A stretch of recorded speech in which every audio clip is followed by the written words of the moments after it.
Let's do the prayers. Until I reach enlightenment, I take refuge in the Buddha, the Dharma, and the Supreme Assembly. By accumulating merit and wisdom through generosity and the other perfections, may I attain Buddhahood for the benefit of all sentient beings.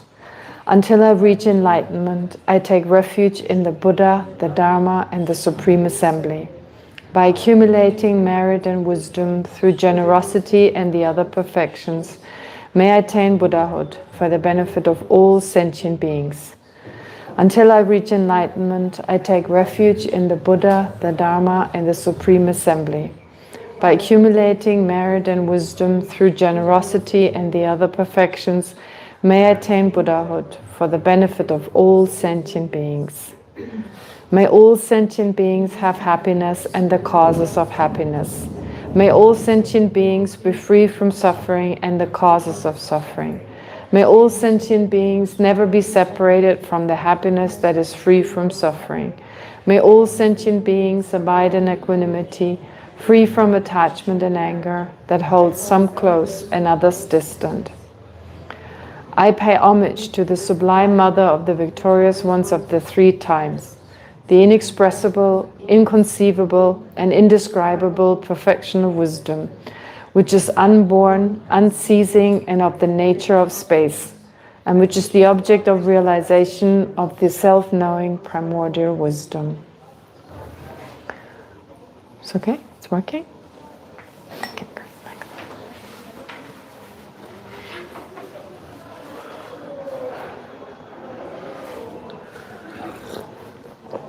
Okay. All right. Where do we get to?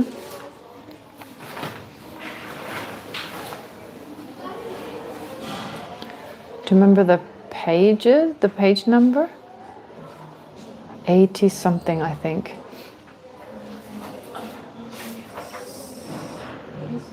Contaminated? 87? Oh, great. Yep. Okay. All right. Yeah, so the last thing we discussed was non-dual. What does it mean to be non-dual? Non-dual. Actually, I'm going to answer the questions at the end. But one question that came from someone, from B. B asked about this sense of non-duality. So the mind itself, there's a sense that the mind itself and the object, they appear as if they're indistinguishable. So are they indistinguishable?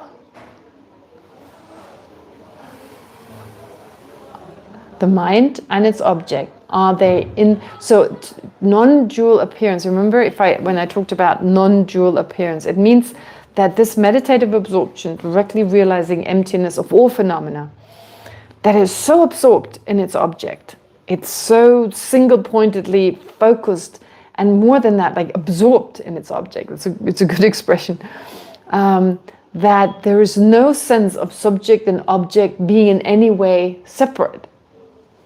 So the question she had was, but aren't they separate? Aren't they different?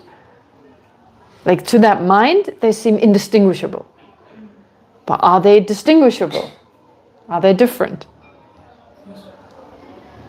Why are they different? Because there's always a subject, the mind as its object. Yeah. Yeah, they're not identical. So if they're not identical, then they're not different. Right? Right. Okay. So yes, the answer is therefore, in that meditative equipoise, oh, I forgot. Thank you. Forgot to put that on. So the answer is therefore, although in the meditative equipoise, directly realizing emptiness, to that mind, or for that mind, there is a sense subject and object are indistinguishable. But as I said last time, it seems as if they're indistinguishable. In reality, they are indistinguishable. They are. And there's just that sense. If it were to really appear to that mind, the mind would be mistaken. And that's the only mind that's not mistaken. How can the direct realization of emptiness be mistaken? It's not, because whatever appears to it exactly in the way in which it exists. Therefore, it's only a sense that to that mind it seems as if, I try to emphasize that, kind of reformulating this one sentence a little bit. It seems as if they were indistinguishable, but of course it doesn't appear to that mind, and they're distinguishable. So is there a problem with that? If you think about it, well, they are distinguishable, but to that mind it seems they're not. Okay, just because it seems to that mind they're not, it doesn't make it a mistaken mind. But still, isn't that a problem? Having a sense of something that is not true, isn't that a problem or an advantage? Well, we kind of know that of all the minds of sentient beings, that's the best mind in terms of, well, mainly because it's not mistaken, of course. It's the only mind that doesn't have a mistaken appearance. And it's, of course, the only mind that can serve as the antidote to whatever is in the way to liberation, in the way of liberation and enlightenment. So therefore, it's a good mind. So being absorbed in such a way, is that a good thing, or isn't that like a mistaken thing? No, I mean, yeah, well, it's kind of obvious that it must be good. But in what way is it good that although there's something that is not ordinarily, we would say conventionally, no, we can distinguish them. What do you think? Anyone? Yeah, well, I don't really know. I mean, I don't think it's like a big problem. It shows that the mind is so focused. I mean, there's the intensity. It just shows that intensity. I think usually it's a good thing being absorbed. Oh, well, depends on what you're absorbed in. Absorbed in robbing a bank, maybe not the best absorption. But in general, like sometimes we do things, right? And we're totally absorbed. We forget time. We forget where we are. Time, location, it's all gone. And we're doing it really well. And therefore, I guess it's definitely a good thing. Even though conventionally we would still distinguish them. Yeah. Okay. Oh, and I think I did also 88, didn't? Oh, no, 88. If maybe I started reading it. So this master, who's this master? This master, Acharya Chandrakirti. He's the master. So on page 88, now Lama Tsongkhapa says, this master, Acharya Chandrakirti, on numerous occasions in his writings speaks of wisdom and gnosis free of the cataract of ignorance. Cataract or floaters. Varda, she wrote in one of the messages that it's a harmful disease. Floaters, the way I explained, give you the explanation of floaters. Anyway, so floaters is actually a harmless disease. It's like, it's annoying, but it's harmless. Cataract is cataract. Cataract can, yeah, go ahead. Geshe Damdo always, he doesn't like cataract. It's what is that? Floaters. But he has a Latin word. What is it? Myomes or something. Yeah. Really fancy word. Yeah. Really fancy. Yeah. I chose floaters. Yeah. It's a really long word. Yeah, for floaters. Exactly. I mean, that makes much more sense to use floaters. Yeah. So it's also in the text. Could be maybe you haven't read it yet, but there's an explanation of what that floaters is. Someone reads it. Never mind. So, wisdom and gnosis free of the, and as Vada says, I mean, it's harmless, but it doesn't have to be harm. I mean, honestly, perceiving inherent existence in itself, I mean, you could say it's harmful, but if we were to stop there, if it wouldn't give rise to self-cherishing, it wouldn't give rise to the other afflictions, who cares? So in and of itself, it's potentially very dangerous.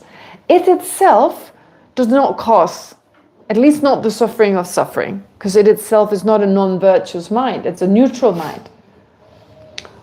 Suffering, the suffering of suffering, those experiences we don't like, they are created by non-virtuous minds. Therefore we have also samsaric happiness, because there are at least neutral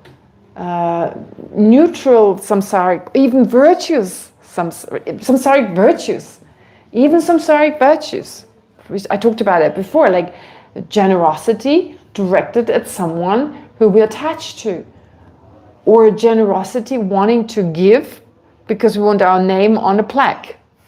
I mean, the generosity, we can't say it's like 100% negative. The same applies to the very famous example of the Buddha killing someone.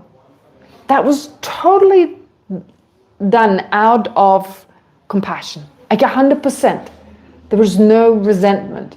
There was no indifference, not even like indifference. Like the Buddha was a bodhisattva at that time, but as a bodhisattva, his love and compassion for this potential murderer was so great that he decided, I killed this person before they killed someone else, and took the karma basically, or he in his place accumulated the karma of killing.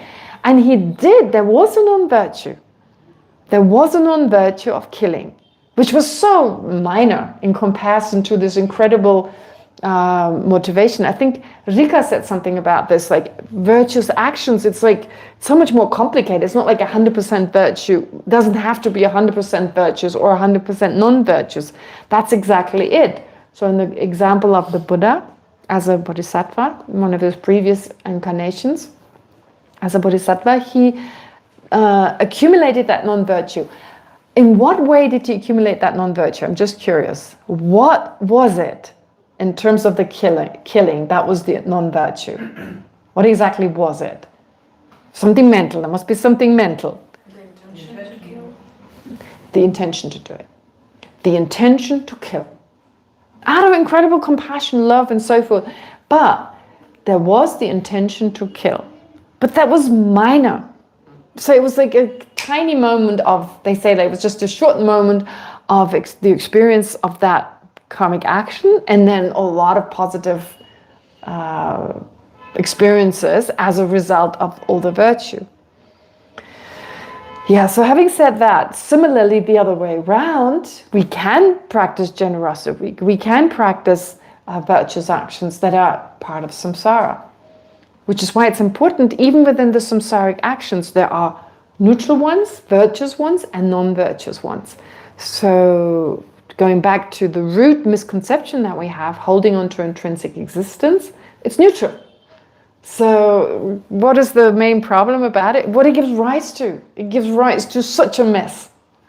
Basically, all the mess we experience in this world. All the suffering, all the non-virtuous actions come from it, and that's why it's so dangerous. Therefore, we could argue, well, like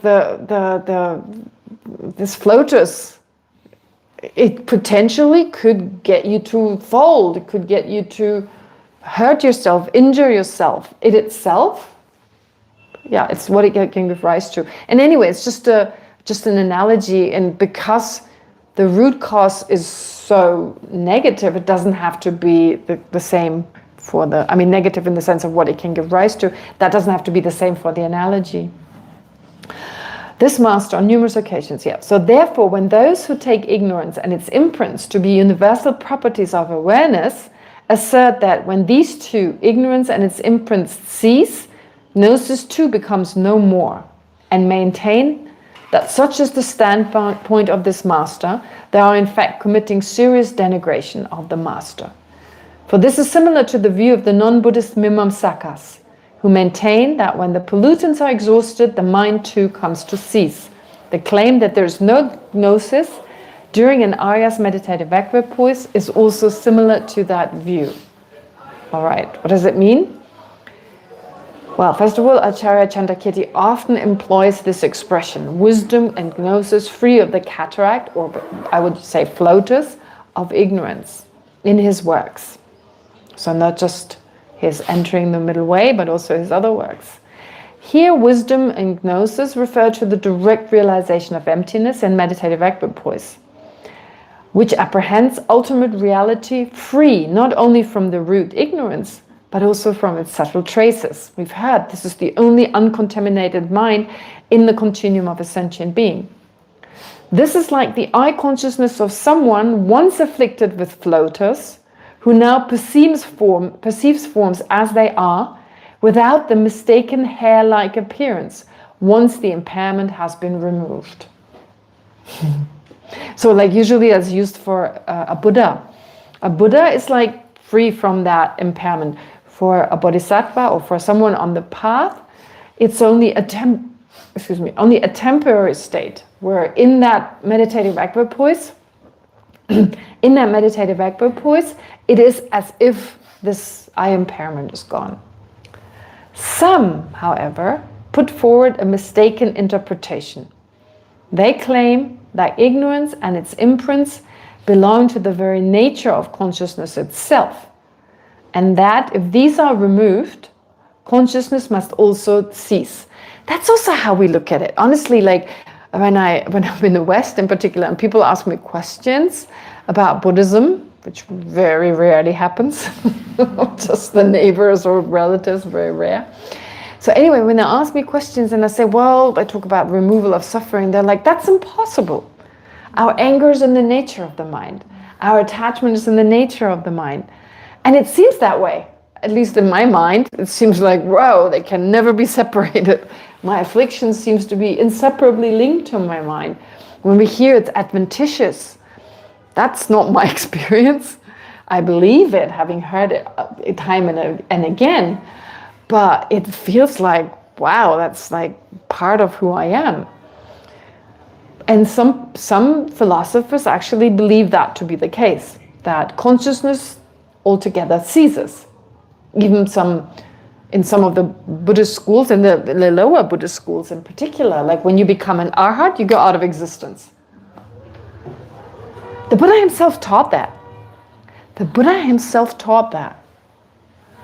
It's an interesting idea that the Buddha taught that. And it's of course not to be taken literally. And usually if you have some understanding of the Dharma, then you can go and think, so okay, the Buddha said that. Why would he have said so? Why would he tell someone this? There must have been some benefit, a temporary benefit that helped that person to practice more effectively. So in this case, if we as ordinary people were told our consciousness went out of existence, we'd be scared. Why? Why would we be scared? Because we're so attached to our mind, to existence, like, oh no way. But if you think someone who's like an advanced practitioner, someone who has generated renunciation, if they've generated renunciation, the thought to get rid of this mind, oh, what a relief. The thought they could continue, oh, what a burden. It may, right? Like someone who's just so love and compassion haven't developed to that degree yet, and there's a total understanding of the disadvantages of this existence. I'm seeing everything in the nature of suffering, even the pleasant experiences. They in actuality are just another form of suffering, just not as bad as what we usually call suffering.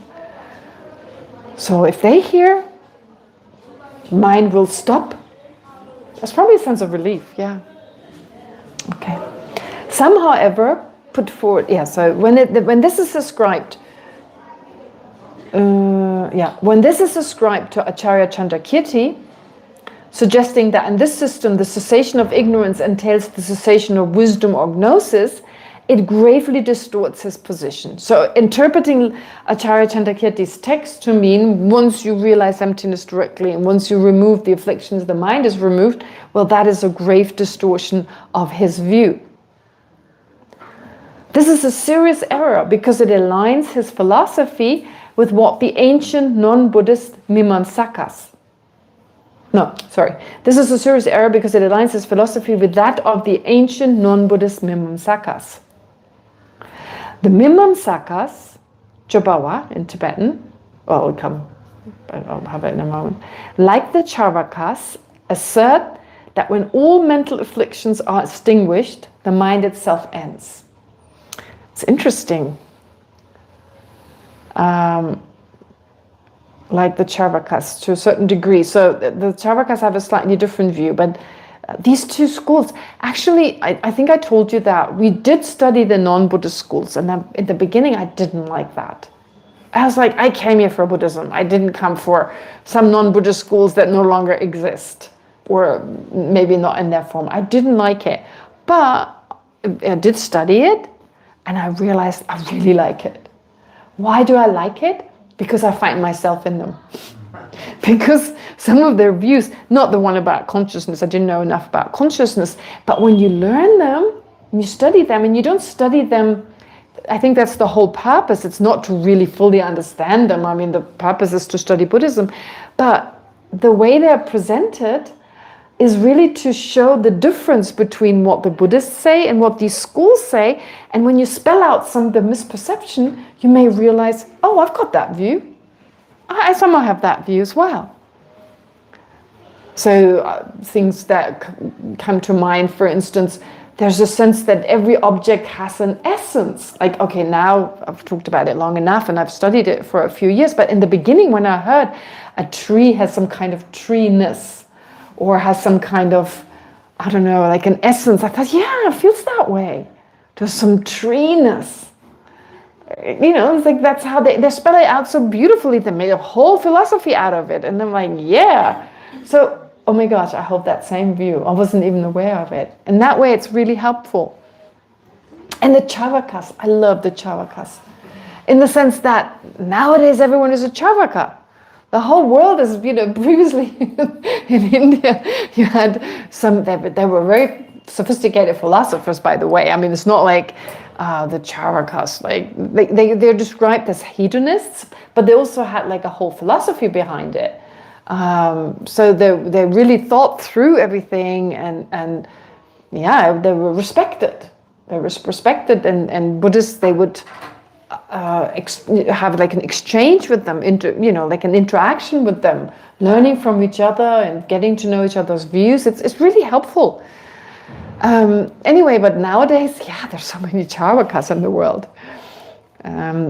Usually, like my teachers in this context, not usually, but I've heard them mention the Charvakas, so I added them in the explanation as well. Although really, Lama Tsongkhapa only mentions the Mimamsakas. So they assert when all the afflictions are extinguished, the mind itself ends. The Charvakas don't accept that the mental afflictions can be extinguished, but they say if they were to be extinguished, then the mind would end. Okay, maybe I should clarify that a little bit further. Let me see, maybe the rest is clear enough, I'm not sure. They hold, so the Mimamsakas hold that afflictions, and the Charvakas too, are in the nature of the mind and therefore cannot be separated from it. The Mimamsakas, they're not like the Charvakas. They were non-Buddhist philosophers who upheld the Vedas. The Vedas, you've probably heard of the Vedas. Traditionally regarded as the earliest sacred Sanskrit texts of ancient India and revered as the foremost source of non-Buddhist Indian spiritual knowledge, ritual, and philosophy. So I don't know, are they're not just, they're considered the oldest, right? I've looked it up, so they're the oldest. Maybe there were some other texts, but I think they're accepted to be the oldest texts. Also, the Mimamsakas, not just the Mimamsakas, others too, they considered the Vedas eternal and infallible, and accepted a permanent self that experiences the results of ritual actions across lifetimes, thereby accepting rebirth. So they did accept rebirth, they accepted ritual and liberation, basically. Which again is very interesting, the similarities, the parallels between many of the non-Buddhist views and Buddhist views. Which is why it made so much sense that the Buddha came 2,600 years ago. It was all there. He didn't have to, to say it in a not super honorific way, he didn't have to, deal with all these people like who don't believe in reincarnation. No. I mean, he happily did that, but it was already, I was like, reincarnation, of course. Most people, the Charvakas would definitely be an exception, but I guess most people, hard to say, but yeah, maybe a majority, or at least a lot of people in India believed in reincarnation, believed in the law of karma, believed in some form of liberation, right? So that was therefore, you just had to fill in some of the details and definitely speak a lot about the self, an Atman, or the non-self in this case. Yeah. Anyway, so the Mimamsakas were this kind of school, accepting rebirth, following the Vedas. The Charvakas, also known as Lokayatas, were the followers of a materialist school of philosophy that rejected rebirth, karma, and the authority of the Vedas. Like, no way.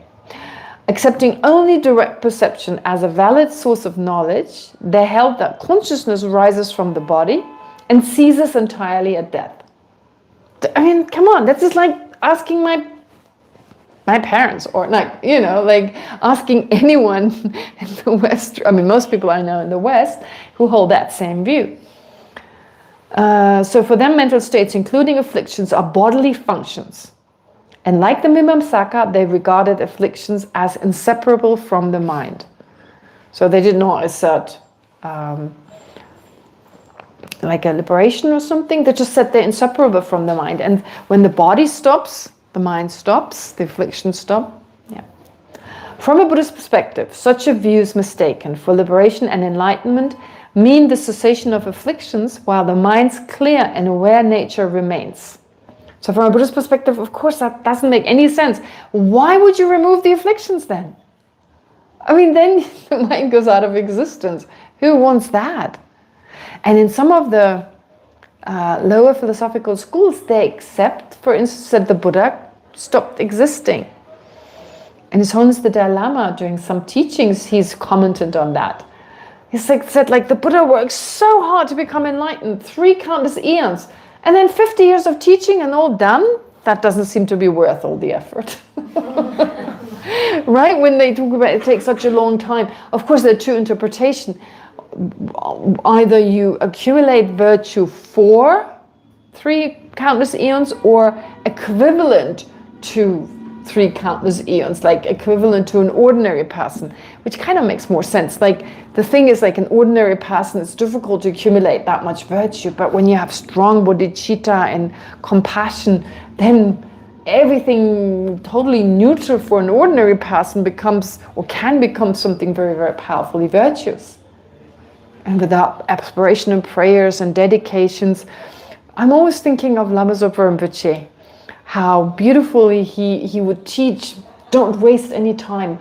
You open a cupboard, generate bodhicitta. I'll open this cupboard, I'm opening the Dharma for all sentient beings. You close it, you think you're closing the realms to samsara. So this is like a bodhisattva's way of thinking, I suppose, right? Like, everything becomes meaningful for the benefit of others. I mean, usually when I do something, I do it because of me. I, me and mine. I open it because it helps me. I close it because it helps me. I do this because it's good for me. I do that to avoid something that harms me. So no surprise, I do everything for my own benefit. Even helping others. If it helps me, okay, I do it. Right? That's like my life. But then bodhisattvas, they do everything, it's turned the other way around. Instead of, oh, for me, it's for all sentient beings. For all sentient beings. So, if I open the door for the benefit of myself, they do it for the benefit of all sentient beings.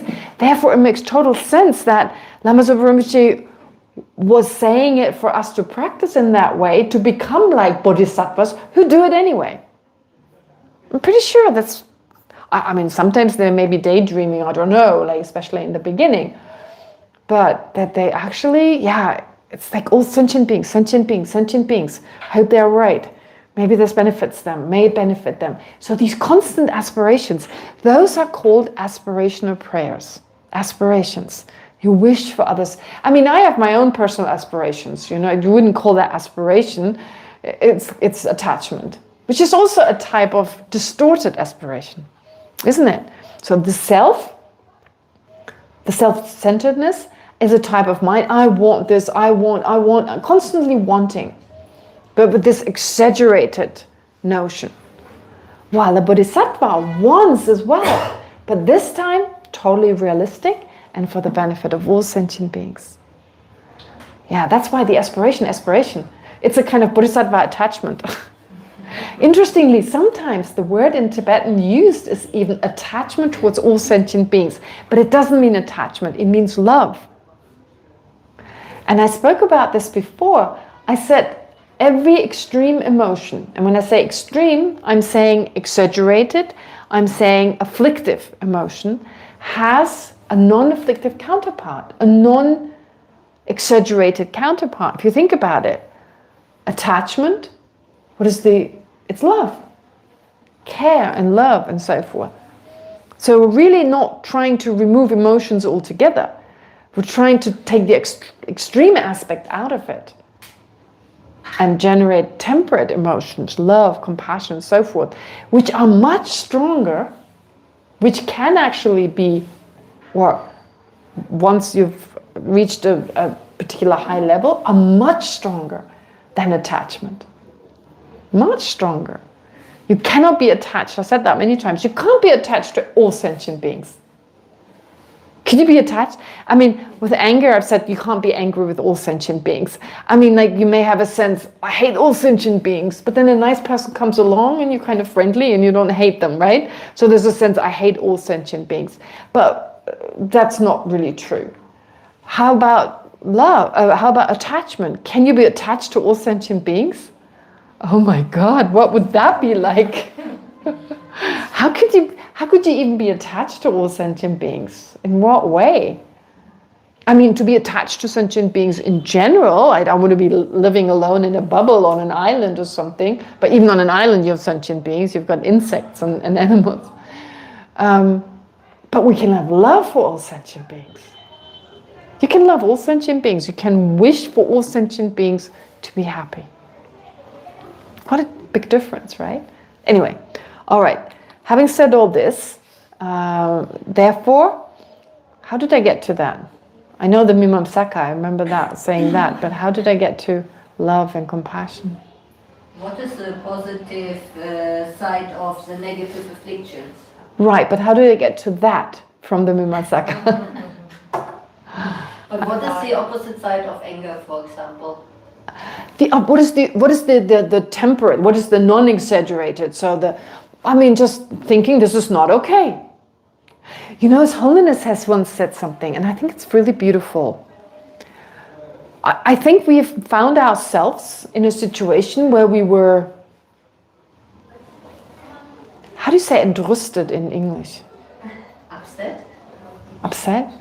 Entrüstet. Frustrated? Is it upset? Is it just upset? Entrüstet. Enraged. Filled with indignation.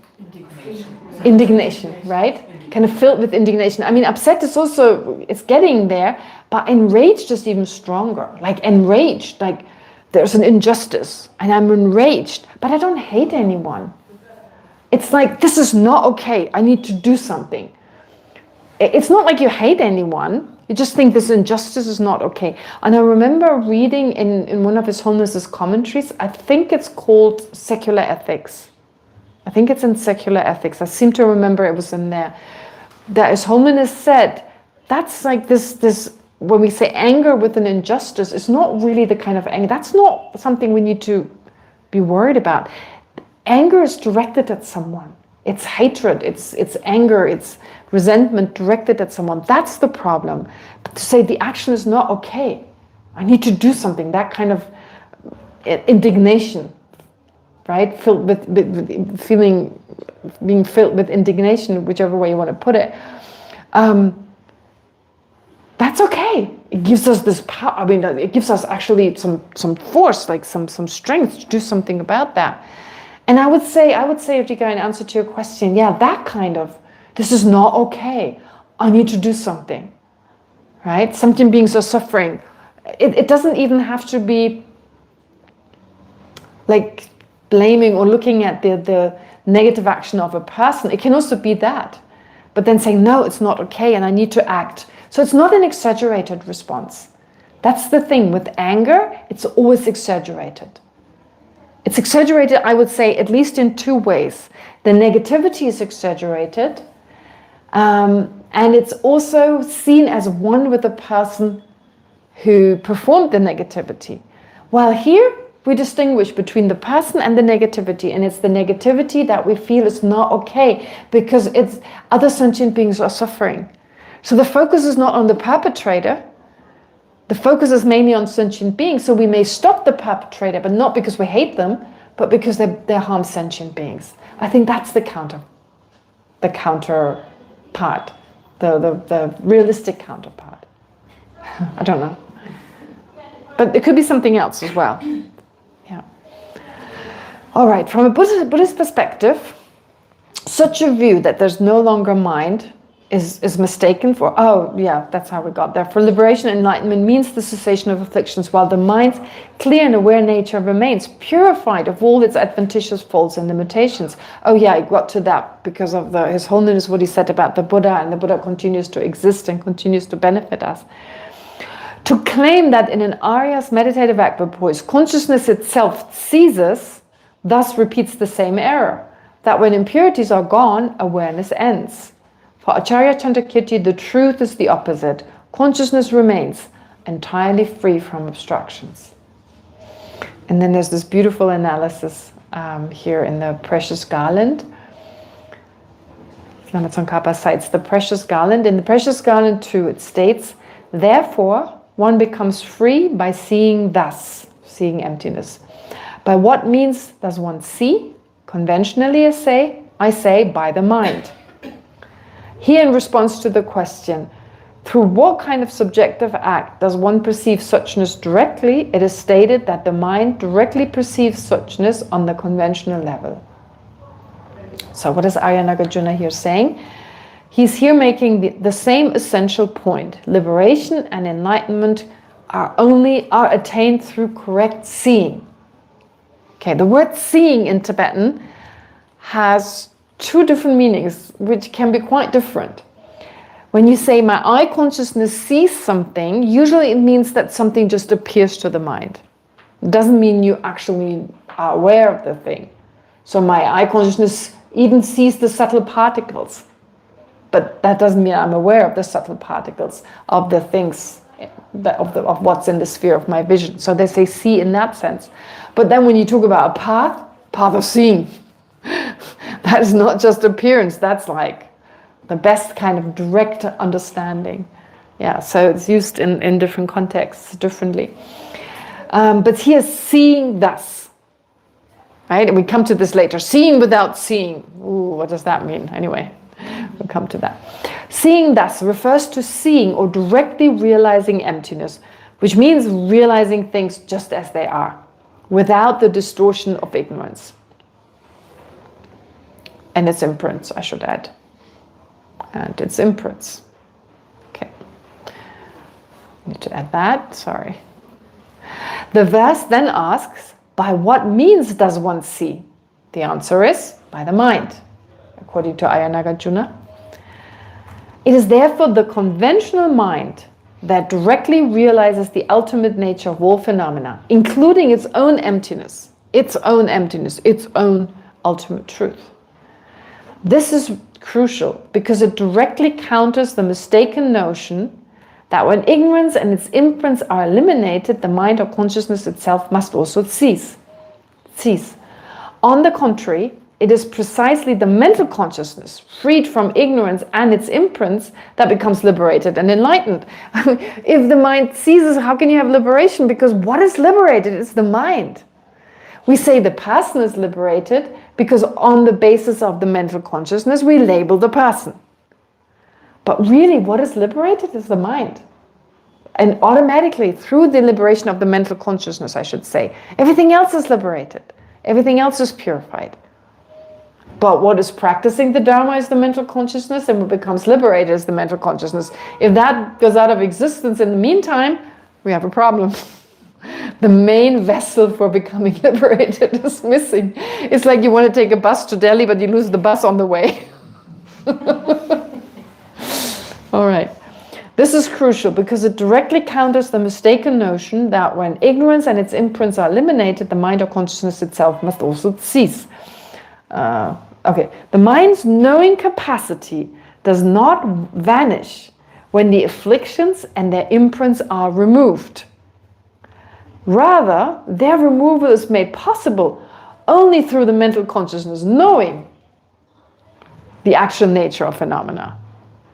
So it's like while you're in the meditative equipoise, it's the mind knowing emptiness, right? And once freed from the obscurations through knowing, it knows even better. Its ability to know becomes fully actualized. So in other words, we need to know reality. That's the whole crux of it. Our mind has that basic ability to do so. If it didn't have that basic ability, we wouldn't be able to attain liberation and enlightenment. It's as simple as that. If our mind could know things.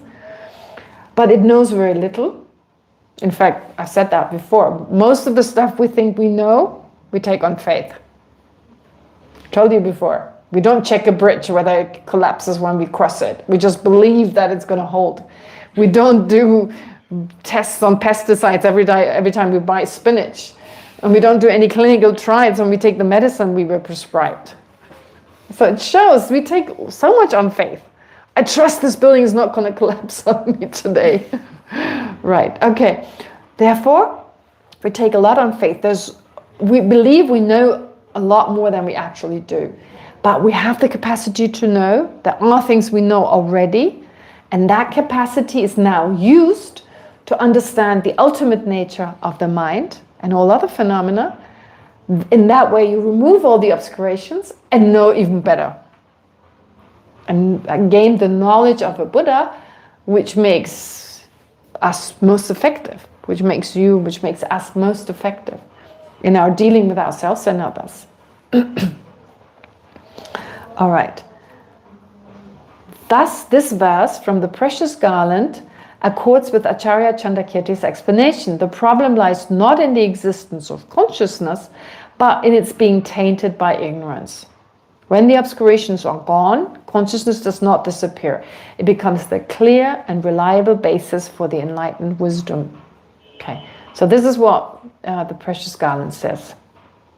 So it's the mind itself that sees, that realizes ultimate reality. Then there's another two verses confirming what has just been said by Lama Tsongkhapa, as well as by Arya Nagarjuna in the Precious Garland. So in Praise to Ultimate Expanse, also the Praise to the Ultimate Expanse states, it is just as body armor is cleansed by fire. Huh? Throw your soldier's uniform in the fire and clean it. No, it's a particular type of body armor. For when armor tainted by all kinds of stains is placed in the blazing fire, its stains are burned but not the armor. Likewise, with this luminous mind ridden with stains born of desire, the fire of gnosis burns the stains but not the luminous mind itself. The above, Praise to the Ultimate Expanse, it states that just as when chainmail armor, are you aware, do you know what chainmail armor is? It kind of looks like iron, like when you see these knights in the past, and they wear these clothes, like almost like you knit them from iron thread or something, as if they were knit by iron thread. I don't know how they made them. I mean, they're just kind of all connected. Rika, I'll ask Rika. She'll know. Have you done your own chainmail armor? No, I don't know. I've only seen them from afar, so I don't know how these are connected, but they wear them as like a body armor. That's the translation Geshe Thupten Jimpa uses here, chainmail armor. Is placed in a fire. The fire burns off the stains, but not the armor itself. Likewise, when the stains of the mind are burned off by the fire of wisdom, only the stains are burned. The luminous mind is not incinerated. Okay, so this is a beautiful analogy that is used quite a lot. A little bit confusing though, because the word armor has different meanings in different contexts. We used the word armor before. What is another context in which Buddhism talks about the armor? The armor of? Pardon? bodhicitta, or like it's not just bodhicitta. Bodhicitta is one of the most important armors, but armor in the sense of protection. So it's actually a positive motivation. That's the best protection. Whatever you do, if your motivation is positive, and the best motivation would be bodhicitta, so that's why bodhicitta is often mentioned in this context, but it's any virtuous motivation, which is like an armor. It protects us, and it says it here in the text, it protects us from our self-centeredness and so forth. The two verses from the, and it should be virtuous, yeah, I'm saying virtuous, I mean I could also have a virtuous motivation that is affected by desire, for instance, so that's not what we're talking about here. The two verses from the Praise to the Ultimate Expanse present a vivid analogy to illustrate how wisdom acts upon the mind. Although armor is elsewhere used as a symbol of a constructive motivation that protects the mind, so as I just said, such as bodhicitta, which guards against self-centeredness and other afflictions, here the chainmail armor represents the mind in meditative equipoise directly realizing emptiness. It represents the chainmail armor in, okay, so when, not just the chainmail armor, it's more than the chainmail armor. The chainmail armor in the fire, in fire, or cleansed with fire, I should say. So I need to change, because not just the chainmail armor itself. When chainmail armor, and I put this little footnote because I researched the term. Chainmail armor doesn't say anything about the material, and I think usually the way it was used, at least in the I don't know, at the time of the knights, I think it was iron. But the Tibetan term, it's dogyu. Dogyu also translates, which has been translated, so dogyu gi kö. Kö means something that you wear, clothes. Something you wear is called kö, in written Tibetan at least. And dogyu actually means asbestos. It's translated as asbestos. Asbestos? Am I saying it correctly? Asbestos? Yeah. It's asbestos. So, and then I did some research on this. And in Chinese sources from the Northern Wei dynasty, the reason I put the date here, because it's Acharya Chandakirti. You know, it's the time of Acharya Chandakirti. It's passed down to us by, the Arya Nagarjuna, most importantly, Arya Nagarjuna giving the example of an asbestos armor here. So I was like wondering, do they really know about that in India? Did they have asbestos? So I did a little bit of research on it. I don't know how reliable that is, and especially since Geshe Kelsang doesn't use the word asbestos. He uses chainmail armor, which I don't know. Did the knights throw their? No, you can't put chainmail armor in fire. It's gonna it's gonna lose its right. I mean, it's iron. I mean, iron. Okay, it doesn't burn that easily, but it still uses its. You use a different temperature. Pardon? You use a different temperature to make the iron so soft that it would lose its form. It has to be over, I think, 300 degrees. But if you put it in a normal fire, it doesn't get so hot. And people did do that? Did the knights put their armor, or did they polish it? Both. Both. I think it depends on what happened to the armor, but often... Depends on how lazy you are. Fire. Don't want to polish. No, but often the armor got dented. So then you would put it into the fire again to even it out again. Okay, when it was dented, yes, so just to get it back into form. All right, that makes sense. Impressive what you know about armor. All right, so okay, so that would make sense. Yeah, so but here it's more talking about like pollutants. And so what I found, and again, I don't know, but in Chinese sources from the Northern Wei dynasty, which is even after Nagarjuna, but well, it goes on. It describes a fire-laundered cloth made of asbestos that could be cleansed by burning without harming the fabric. So that seems exactly to be that. Already known to both Romans and Chinese around the beginning of the Christian era. So that would be the time around Arya Nagarjuna. It was regarded during the Han dynasty as a Roman product. So it was actually came from Italy, actually, from the Romans, or whatever you mean with Romans, like the Roman Empire, and described as emerging from fire, bright and white like snow. That's beautiful, right? So your mind is like a bright and white like snow. So not only did you get rid of the grime, but it looked new, basically, new. Forget about that, it's really harmful to wear it. Never mind, that aspect I didn't know at the time, I guess. Okay. The material appears to have been known in India as well, because around the same time, the early Christian theologian and bishop Athanasius of Alexandria, who lived around 296 to 373 of this common era, referred to Indian asbestos in a theological argument, using it as an allegory for a substance untouched by fire. So maybe in India was no, I mean, I suppose China, India, not that far away. Okay, I don't know, but it makes sense to me, therefore it was asbestos. Yeah, so when chainmail armor covered with grime is placed in fire, the fire burns away the stains without damaging the armor itself. The impurities are incinerated, yet the armor remains intact. Even more beautiful is like it's white and shiny. So the mind becomes totally purified and now able to do things it couldn't do before. I mean, this stuff our mind can do, it just can't do right now because of our obstructions. Likewise, the mind is luminous by nature, but temporarily obscured by stains. Okay, so ignorance, desire, aversion, and other defilements.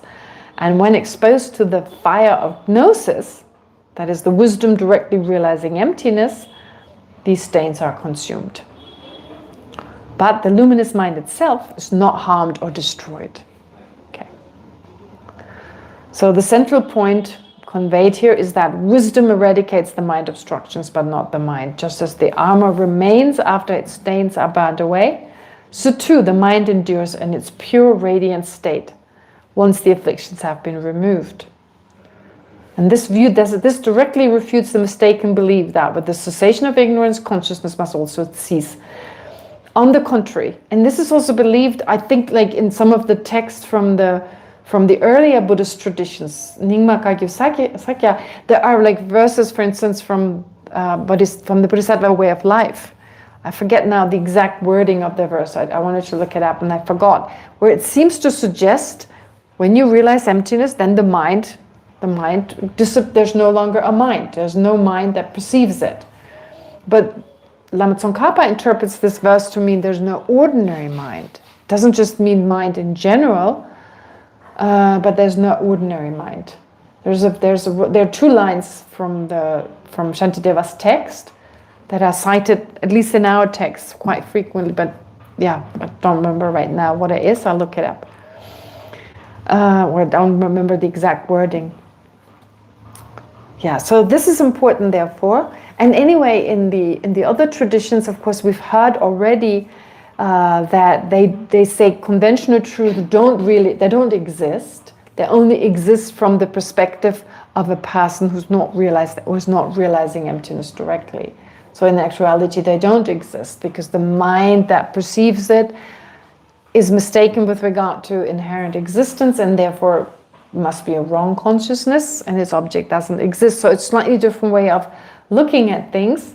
And again, I said there is a way to look at this, kind of saying what we say is conventional truth is inherently existent conventional truth. So we don't really understand what conventional truth means.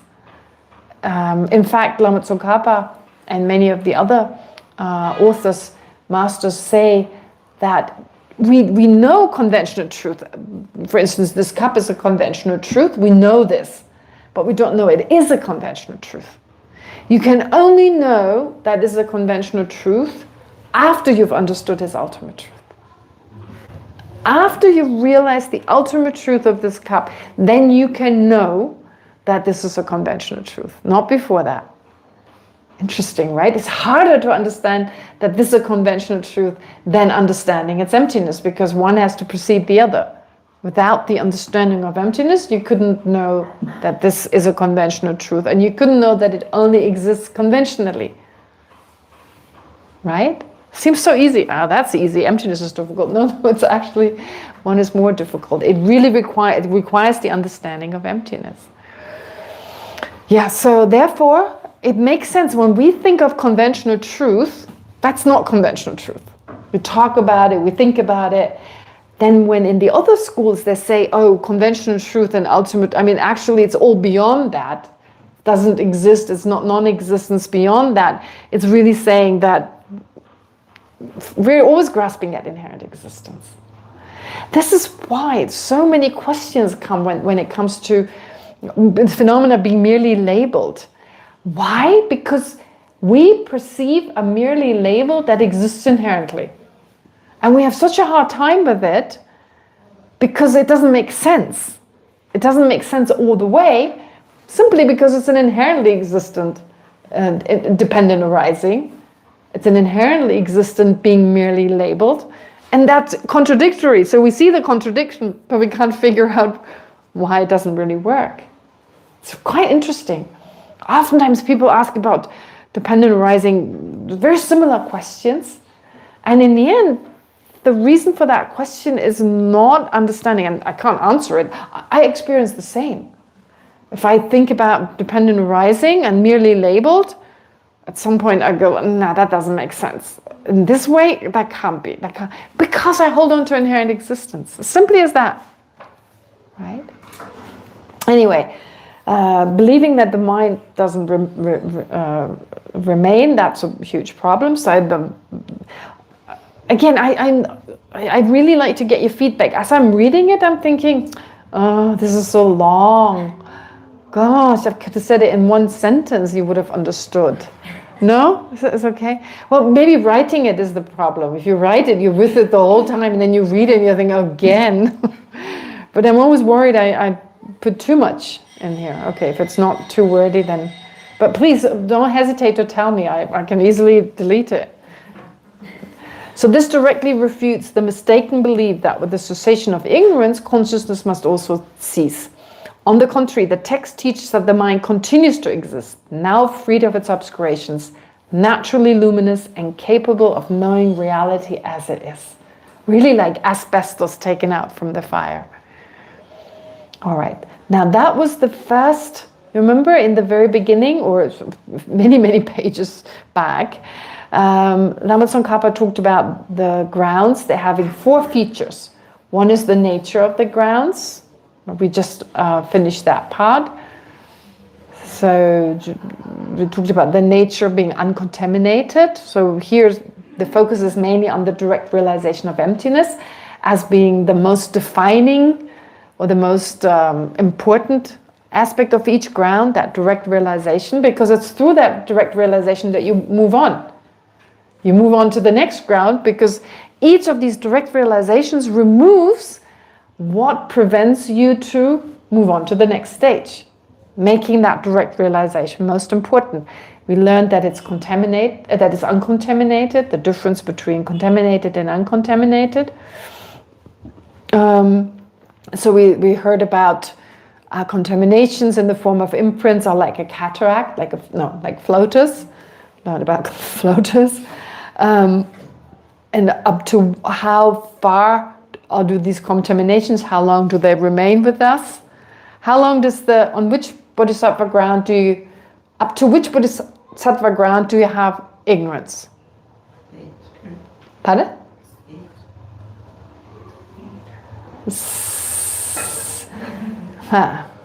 Actually 7th.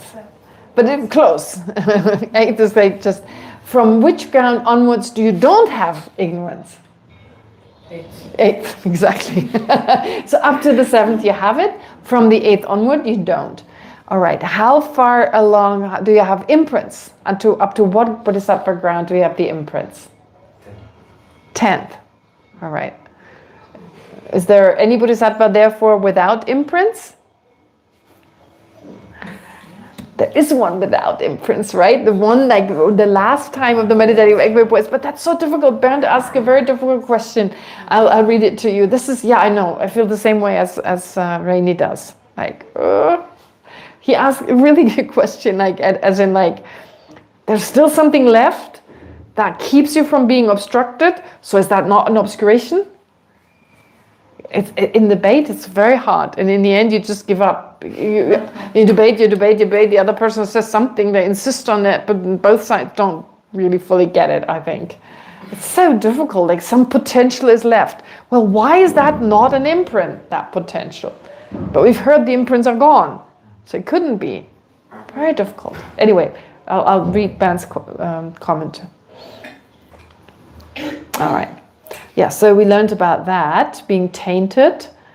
And then, today we spoke about this floaters and so forth, like the wisdom gnosis free of that floaters. But here very much, Lama Tsongkhapa here very much emphasizes that there is a mind left.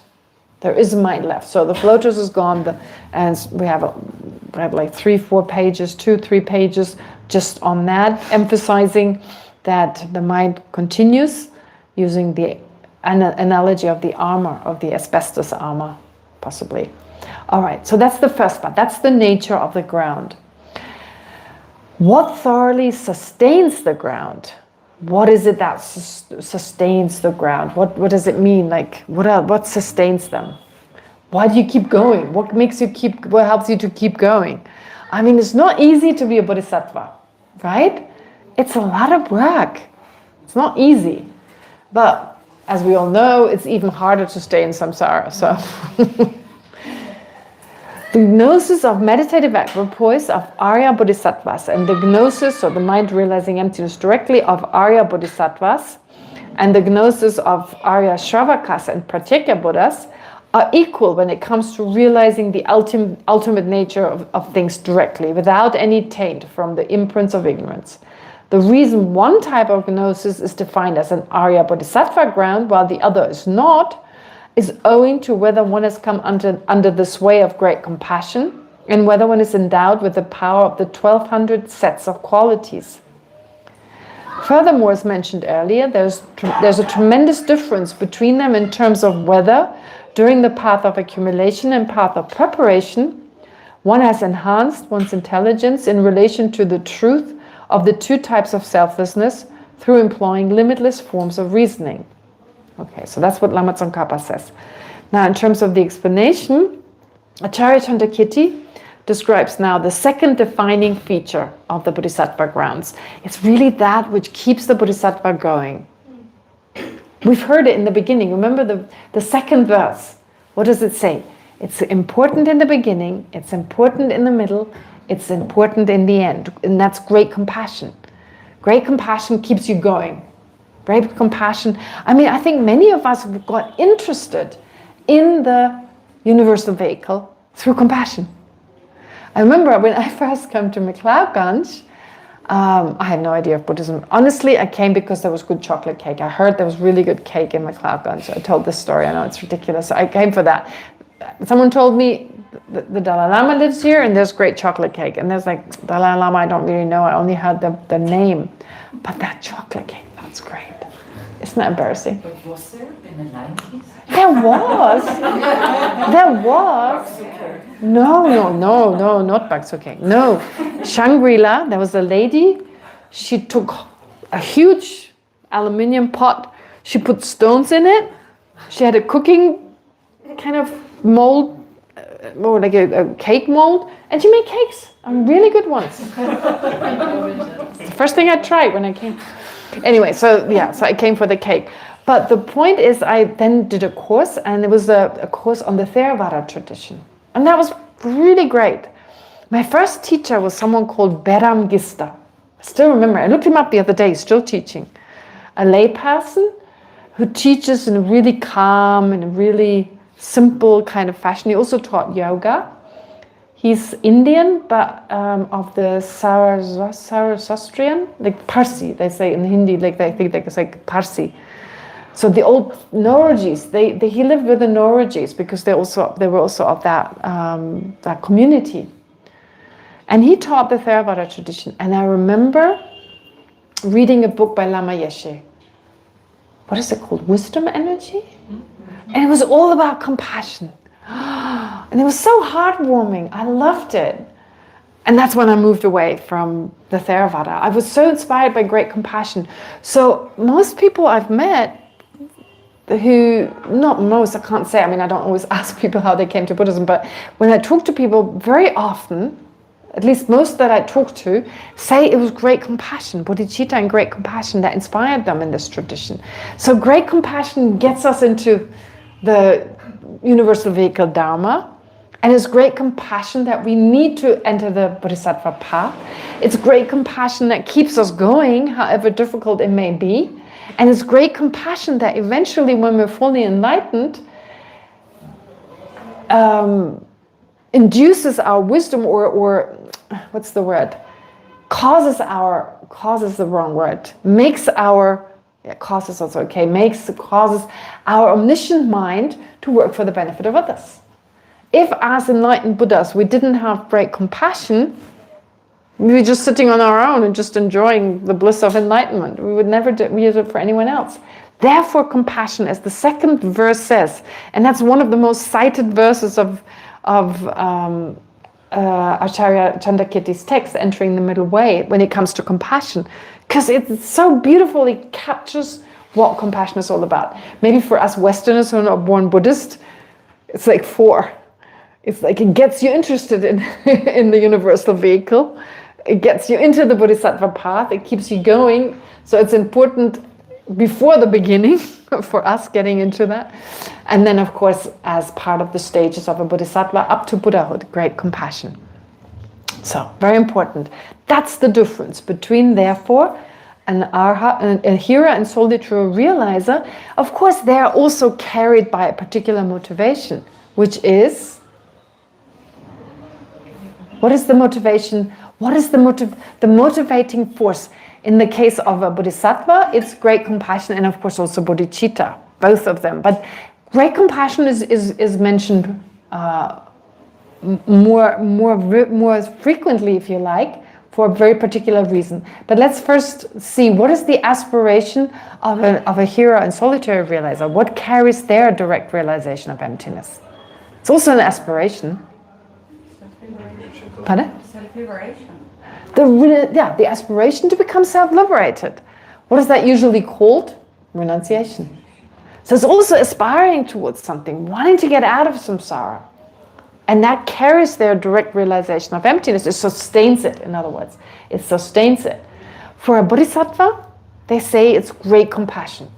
Why is it great compassion? Why don't they say bodhicitta? Why do they say great compassion?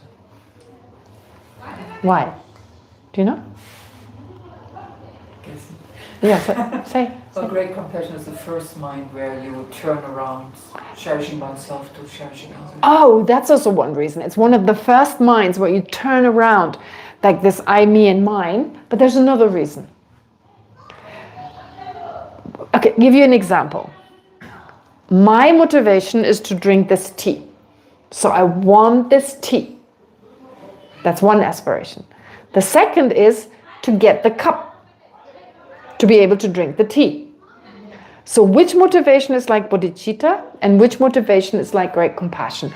The wish to drink the tea and the wish to have the cup to be, in order to be able to drink the tea.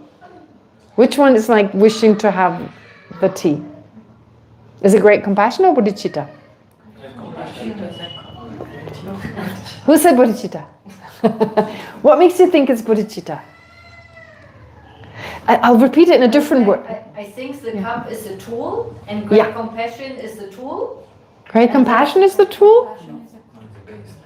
What about what is bodhicitta? How do you define bodhicitta? Conventional bodhicitta, how do you define it? The wish to become enlightened for the benefit of all sentient beings. So, the wish to have a cup for the benefit of drinking the tea. Right? It's like, I want my main... So what this shows, it seems, sometimes we hear bodhicitta, but actually, especially in this text, and together with Lama Tsongkhapa's commentary, the focus is much more on great compassion. Why? Because bodhicitta, that is the wish to become enlightened, is a means to an end. If, and I've said that in the past, if I knew becoming, like, this is going to sound ridiculous. It is kind of ridiculous. So if I have, let's say I have this great compassion, I have this incredible compassion, I want to benefit all sentient beings, and I find out becoming an alligator helps me to be of benefit to all sentient beings, then I want to be an alligator, right? It's ridiculous, but in the end, the only reason why you want to become enlightened, because that's the most effective way to be of benefit to all sentient beings. So if it was something else, if it wasn't enlightenment, if it was becoming an alligator or becoming self-liberated, that's what you would wish for. So enlightenment is just a means to an end. And it's great compassion. So the emphasis has to be more on great compassion. So the focus is on others, with enlightenment only being secondary. But sometimes it seems the other way around. Not surprising, because bodhicitta in other texts is emphasized more. But great compassion, that wish for all sentient beings to be free from suffering, and the wish to personally protect them, to personally contribute, not just contribute, to take personal responsibility for that. Seems impossible right now, right? Of all the sentient beings I can do that for, right? But yeah. Anyway, so therefore, that's what sustains the different grounds. That's the difference. They all realize emptiness in the same way. At the moment, so for all three beings, at the moment of that direct realization, when they enter that direct absorption, their gnosis is equally uncontaminated.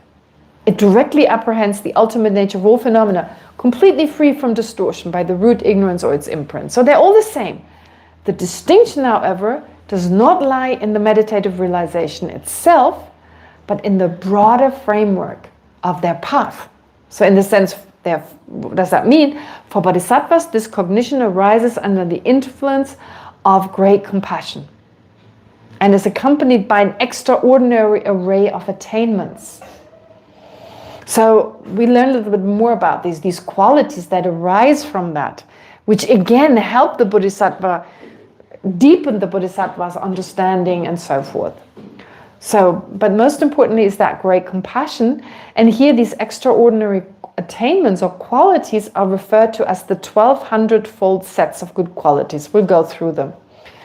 The sutras explain that bodhisattvas acquire these qualities upon attaining the first ground, that is entering the path of seeing. Actually, only after the meditative equipoise. That'll become clearer later on. But on the first ground, so the sutras explain that on the first ground they attain these special qualities. What are examples? The ability to see 100 Buddhas. Not because they're here in Meklaganj. Not like, okay, there are all these Buddhas, possibly, it's homeless Dalai Lama, we don't know. No, but having pure vision. Wouldn't that be incredible?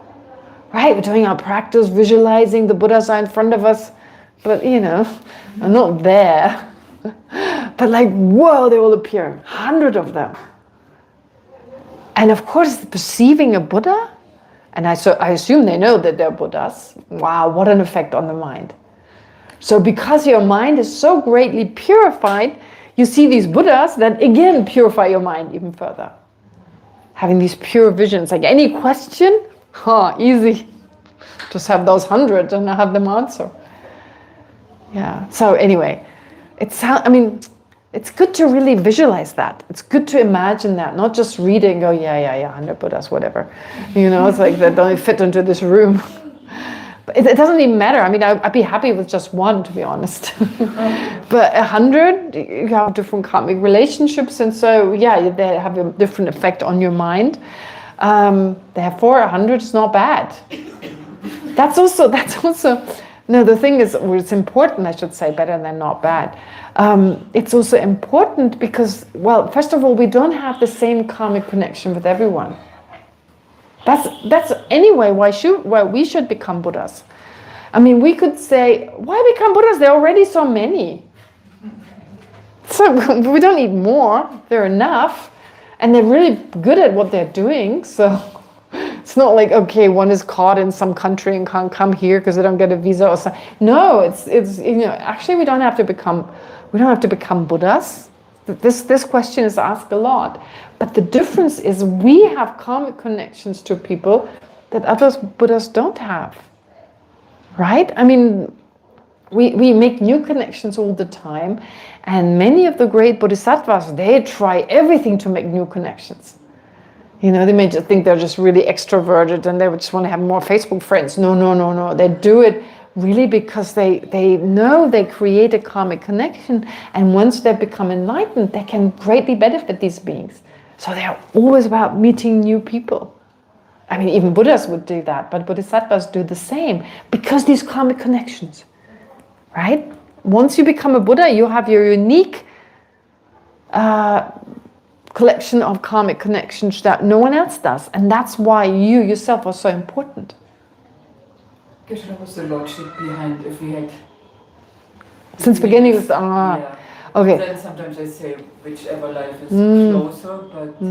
All right, so Venerable Kumpin is asking a question, like, but actually don't we have a karmic connection to everyone? Because we have existed since beginningless time, and therefore we should, you know, have a karmic connection to everyone. A karmic connection or a strong karmic connection. I mean, also the karmic connection can dissipate, can't it? I mean, karma can dissolve. We don't, like all the karma we've accumulated until now, is that all still active? Think about it. All the karma, since beginningless time, I've accumulated the karma to kill others. Is there a likelihood that some of it has been purified? Not even with the 4 times of the four powers. Can I purify negative actions without knowing about the 4 powers? Sure, of course, right? I mean, it's very effective if I apply the 4 powers. It's more powerful. It's kind of like this the best washing powder there is, but you can use a minor washing powder and still remove stains. So in that sense, therefore, or get killed, and that purifies it. Or or by experiencing the karmic result, the karma is gone. Yeah, so it can be either purified or we just experience it. So in other words, if all the karma of the past doesn't have to be with me now, right? All the karma doesn't have to be with me now. It also happens with virtuous karma, of course. Virtuous karma can also be destroyed by anger and so forth. So either experience it or it gets destroyed, purified, or purified. In the case of negative karma, I say it gets purified. In the case of positive karma, I say it got destroyed. But the point is, it's no longer there. Which means I've accumulated so many karmic actions in the past. It doesn't mean that they still are with me now. With that same logic, I've created karmic connections with other people. I've created the karma to be connected to them. Well, either I've spent many lifetimes being married to them, and in the end I got so fed up with them, we got divorced, we never talked to each other, and I pretty much destroyed that. You know, it's like, I spoke about this before many times, we have very strong karmic connections with some people, like we meet them in this life, and this is when I usually make this really old silly joke, when I say there's no love on first sight, because we've probably been with that person many times before, which means, like, you know, we see people and, I mean, I've heard people say that, oh, I'm going to marry that person. Or they tell me later when they're married to them, oh, when I met this guy, I knew I was going to marry him. So it was love on first sight. But through the Dharma, I'm thinking, well, you probably married with that same guy for like 5 lifetimes. Of course you knew them. And the karma was still there. That karmic connections were still really strong. And unless it continues in a certain way that you rekindle that again and again, it'll fade at some point. Right? It's not going to be the same person for the next 5 eons. No. It's going to be this person and that person, and they fade. Right? So maybe we start harming them. We start having fights and so forth. So then, just as everyday kind of relationships, you have a best friend, you get into trouble, you have an argument, and you're no longer best friends. In a similar way, I think it works. With someone you have a karmic connection, a strong karmic connection, stronger than with everyone else. You have a weak karmic connection, maybe to a lot of people, but we're talking about really strong ones, that people are drawn to you because of that. So these ones, I believe, first of all, we don't have karmic connection with everyone now, just as we don't have the same karma left from all the karmic actions we accumulated in the past. And even if they would be so super weak, they wouldn't really benefit. And obviously we have strong ones with some people, and for some time they will remain with us. Does that make sense? So that's how I look at it. Yeah. Yes, Rika? But if you're an omniscient Buddha, yes, wouldn't it go like this to create the positive karma with everyone again? Ha! Yes! Also, if you're an omniscient Buddha, wouldn't it be possible to take them to enlightenment right away, just like that? Mm-hmm. Right? Just give them the right teaching and they would immediately start practicing. That's the problem. It's always two sides, right? You need two sides. You need two sides to clap your hands. You need the other person also to be willing to, you can't create a karmic connection if it's not coming also from the other side, right? So the karmic connection is actually more, karmic connection doesn't come from the side of the Buddha so much as more from the side of the being feeling karmically connected to that person. Because that person has no contaminated karma left. So we have these karmic imprints left with certain beings in the form of imprints. The Buddha doesn't have any imprints. So when we say a karmic connection is less from the side of the Buddha, but from the side of the person towards that Buddha. And the Buddha unfortunately can't create that. It was created in the past. It was maybe also created, they create a karmic connection with you as a Buddha. But also the karmic connection that you created when you were a bodhisattva with these beings, they all help you to reach these people. But it comes from their side, unfortunately. You know, they say the Buddha is like the sun.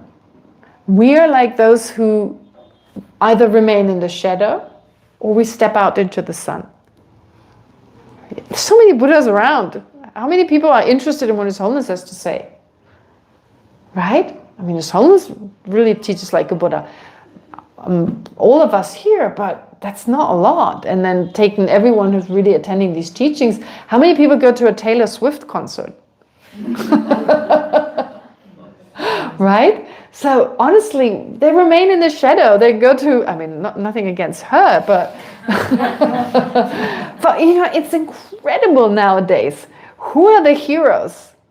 It's like singers and they're worshipped like religious people, right? It's almost like seeing Jesus, seeing Taylor Swift is like seeing Mary or something.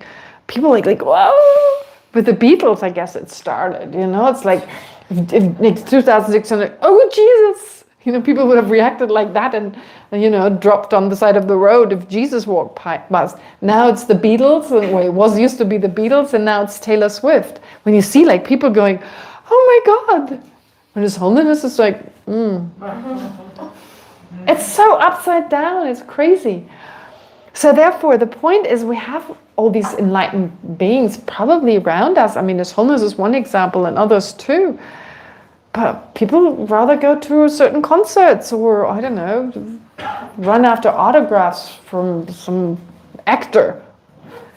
I mean, actors, like 500 years ago, that was the worst job you could have, being an actor, being a singer, right? It's like, oh, my son is, you know, you wanted the child to be a merchant or, I don't know, whatever. Being an actor was really a negative kind of job. And nowadays, they're worshipped like religious people. If you think about it, kind of interesting. Anyway, never mind. Okay. So, let's finish this. So, an ability to see 100 Buddhas, to manifest 100 emanations, be in 101 different places at the same time, 100 emanations plus yourself. So you can be in that's really weird. That's really difficult for us to. The 100 Buddhas is okay, but the 100 emanations on that state is really, really difficult. Like, how can you be in different places at the same time? Very difficult idea. But yeah, it's like from that one mind, you can actually manifest in different places. And of course, if you can accumulate the virtue of 100 beings, it's multiplied by 100 every time. And in that way, even more effective. And you can stir, or deeply, is it stir or steer? Stir. Stir or deeply affect 100 pure lands, 100 realms, 100 pure realms.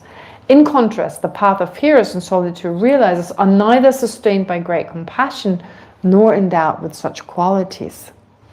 Later on, there's another quality when it says literally in Tibetan, you can shake different worlds. So it's not like cause an earthquake. It actually means affect, have this incredible power and that incredible effect. I mean, it's almost that Dalai Lama definitely had an incredible effect on this world, but it's still minor. And there are other worlds where beings have the karma to be more affected by maybe great Buddhas and so forth. So it always depends. I mean, nowadays materialism is the new religion. I mean, look, in countries like the US and I think Europe is not far behind. What did you used to do on a Sunday? You went to church. Now you go to the mall. You buy stuff. Usually you work throughout the week to make enough money to be then able to buy things. That's religious practice nowadays. I mean, it has replaced religious practice. That's what's meaningful in our life. That's what we do in our free time.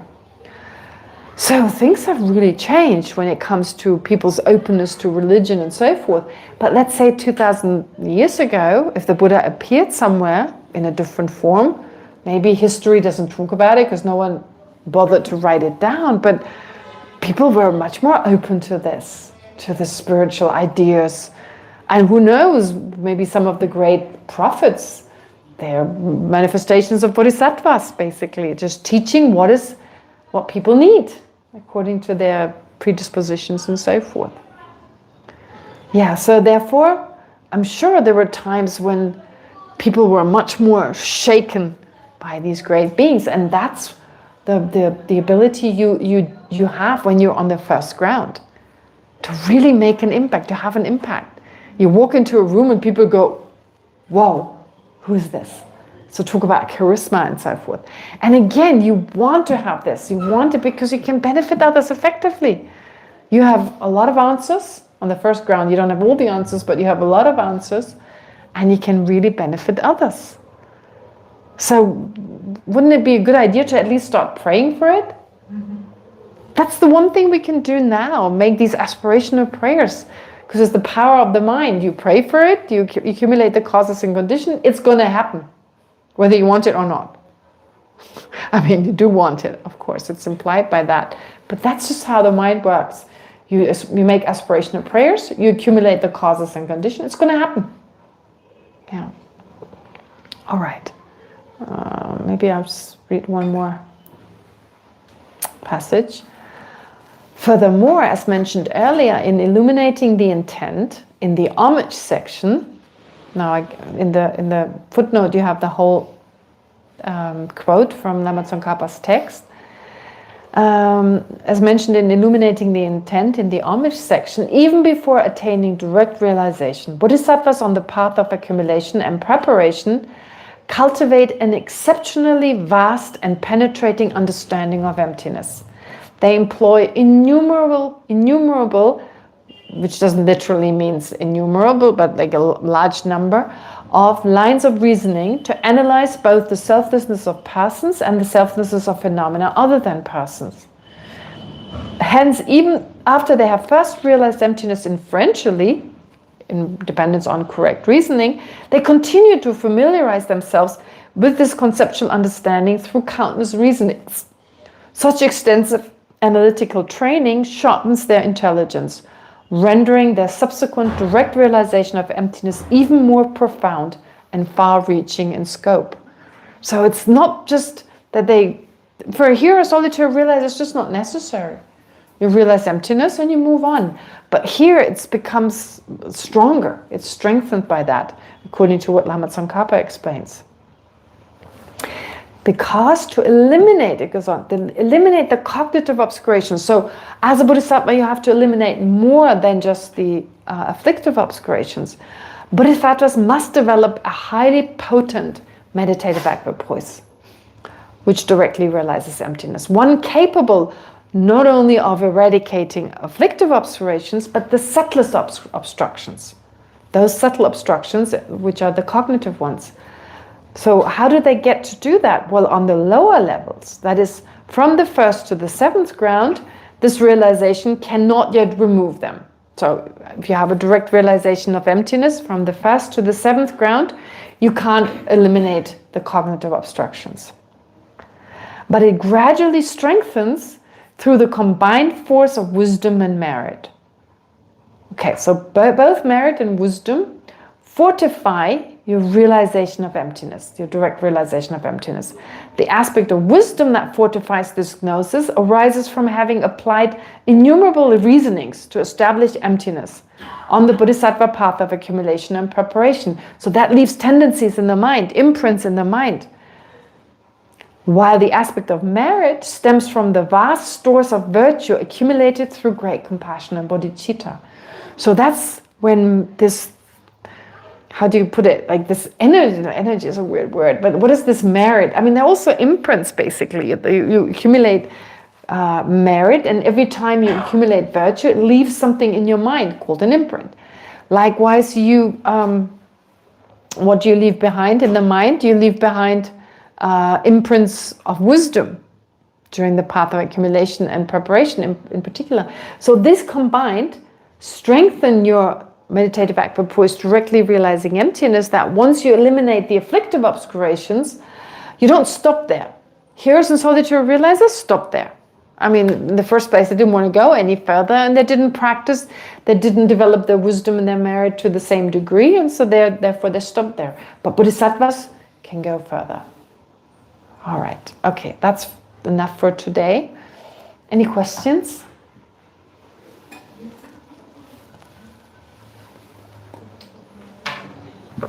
Well, think about it. I can, if you still want to think about it.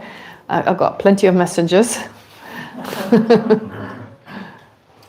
I'm trying to go according to the order.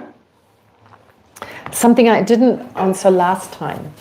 So let's see what you think. This is by Bernd from Uma class 39. I don't know which number is now, 41, 42. Is it 40? 41. 41, yeah, thanks. Okay, so isn't grasping always grasping at inherent existence, or is there any other way to grasp, for instance, at dependent arising? Do you grasp at dependent arising? This question, he says, came up as it seems to be easier to identify the feeling of grasping than directly putting a finger on the feel of inherent existence. Yeah, of course, it makes more sense to us. So inherent existence, what does that even mean? Existing intrinsically, existing inherently, what does that even mean? I mean, we'll learn about this in the 4th chapter, of course. 70% of the whole text is basically on emptiness. But in the meantime, well, it seems, grasping at something. So grasping at inherent existence, as I can understand, the opposite of grasping easily, but not so easily the opposite of inherent existence. So what do you think? When we say grasping at a self, does that imply grasping at the inherent existence of the self, or what does it imply? Grasping. Grasping at the self. Okay, well, first, yes, go ahead, Tommy. Maybe like holding to a self which doesn't exist, not necessarily inherently, like grasping at permanence, grasping at the permanent self. Okay, grasping at a self doesn't necessarily mean, okay, so in the Prasangika school, do you know what the Tibetan word is for grasping at self? Da is self, zin is grasping. What is zin? Do you know the verb zin? Have you studied that? Zin means to apprehend, means to hold or apprehend. So actually in Tibetan, it literally says apprehending self.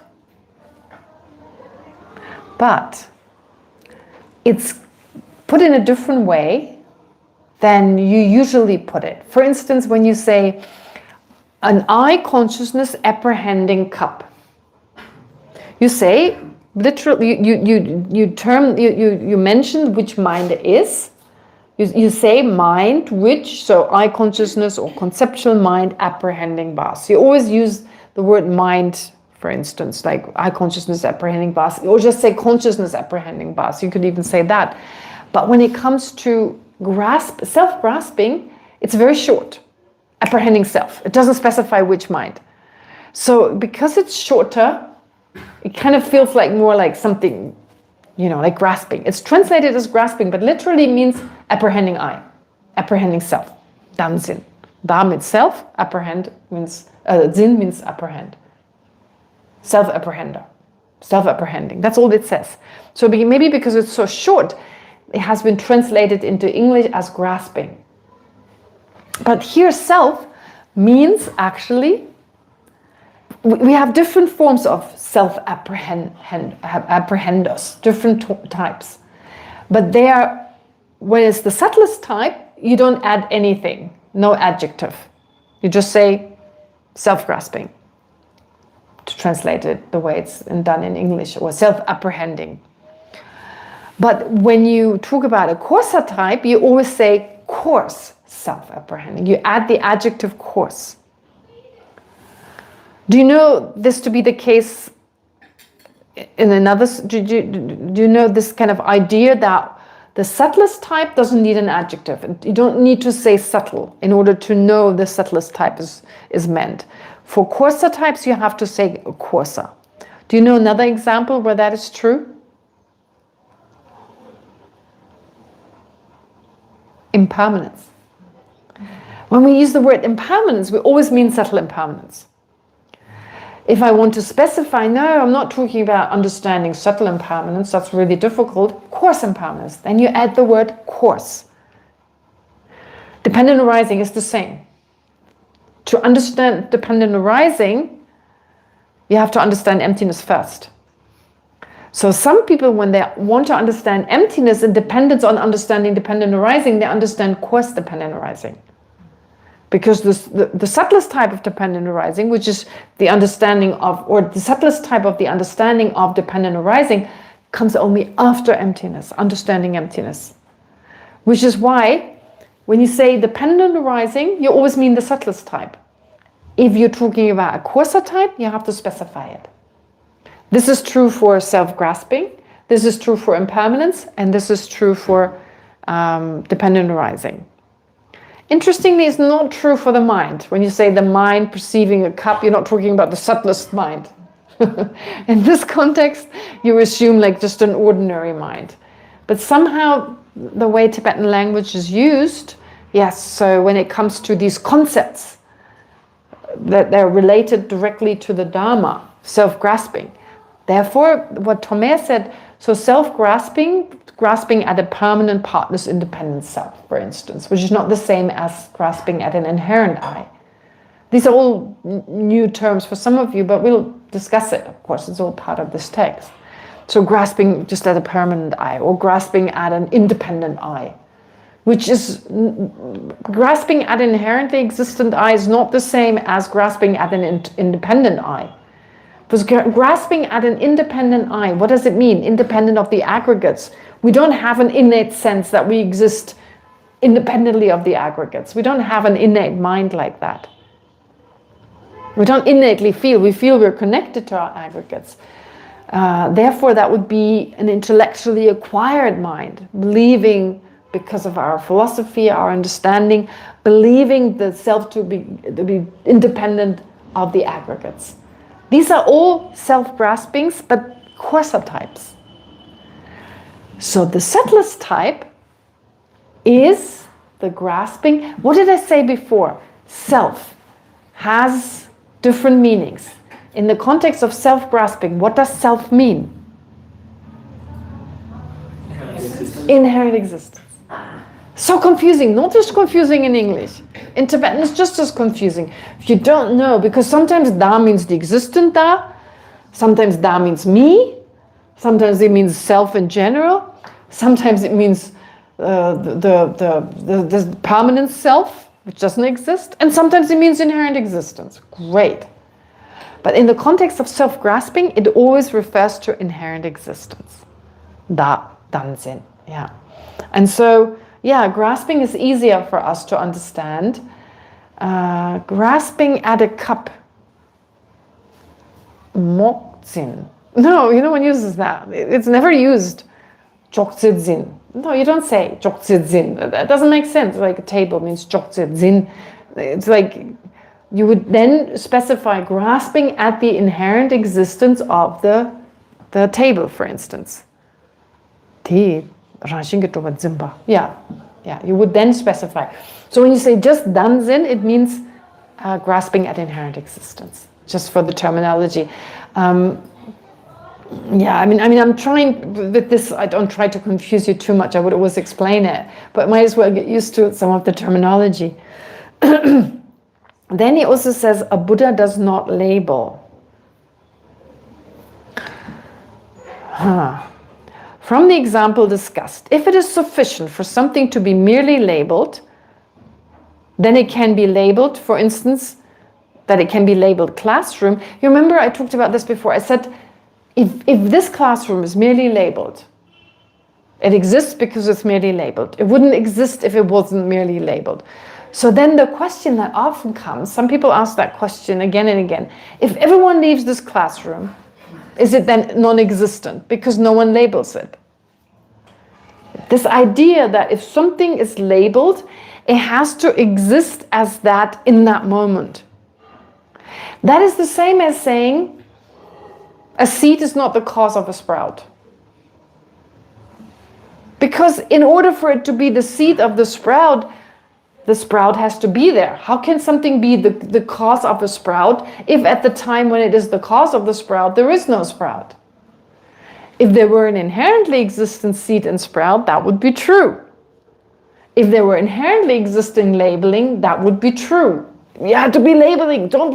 Someone has to always stay in this classroom because the classroom disappears. Right? This is something Arya Nagarjuna argues in the very beginning of the fundamental wisdom, which is about causes and conditions. So he says, we label the seed as the cause of the sprout. If it were inherently the cause of the sprout, then it could only be a cause of a sprout if there was a sprout. Right? You would have to have a sprout right there, because otherwise how could you just refer to it as a, but it's just labeled. Arya Nagarjuna says it has the potential to give rise to the sprout, but there's no sprout in that moment. Yeah, because it's merely labeled. Right? Because it's labeled. But if it existed inherently as the cause of the sprout would have to be there. You can't expect something to be the cause of something that is not even there yet, if it existed inherently. So that's why when we hear merely labeled, we have a sense of inherently labeled. So if you're here in that class, unless someone labels this classroom, you can't have a classroom. That's not what labeling means. It's like I gave the example. We say this weighs, let's say 200 gram, I'm not sure, 300 gram. So do you have to weigh it in every moment? Can I say this weighs 300 gram? Do I have to weigh it every moment to be 300 gram? No. It was weighed at some point, that's enough. Or maybe it's weighed in the future. It doesn't matter. At some, if you were to weigh it, then you would get 300 gram, and that's it. So it's not necessary to weigh it every time. Similarly, to be merely labeled, it's not like someone has to label all the time. So he says here, that being the case, for instance, the classroom, even if no one is actually labeling it in that moment, then what meaning or effect does the statement a Buddha does not label really have? The Buddha himself doesn't label. Label means having a thought, thinking it is this, thinking it is that. That's labeling. The coarsest form of labeling is when we learn language. That's a very coarse form of labeling. Like for the first time, I put together the referent, this thing, and cup. To understand that whatever has these kind of characteristics, then I can label that cup. And so I learned to put the two together. That's a very coarse kind of labeling, or an initial labeling. But every moment we think, oh, it's good weather, I'm labeling. Oh, that's my friend, I'm labeling. Oh, what am I going to have for dinner? I'm thinking of dinner, labeling. So I constantly, every thought, we're constantly labeling. We're reinforcing. And of course, we change. And so we change. Oh, enemy. No, friend now. Oh, enemy again. The same person turns, we label them friend, we label them stranger, then best friend, and then possibly enemy. Or, I don't know, enemy, then we kind of forget about that, then stranger, and maybe best friend. So we keep changing, these labels are changing, of course, but we're reinforcing many of them. I, we've been doing that since beginning this time. This is me. I'm like this, I'm like that. So, therefore, a Buddha doesn't do that. A Buddha doesn't label. So if everything is merely labeled, a Buddha is not part of that labeling process. The example seems to suggest that things are labeled because they're labelable.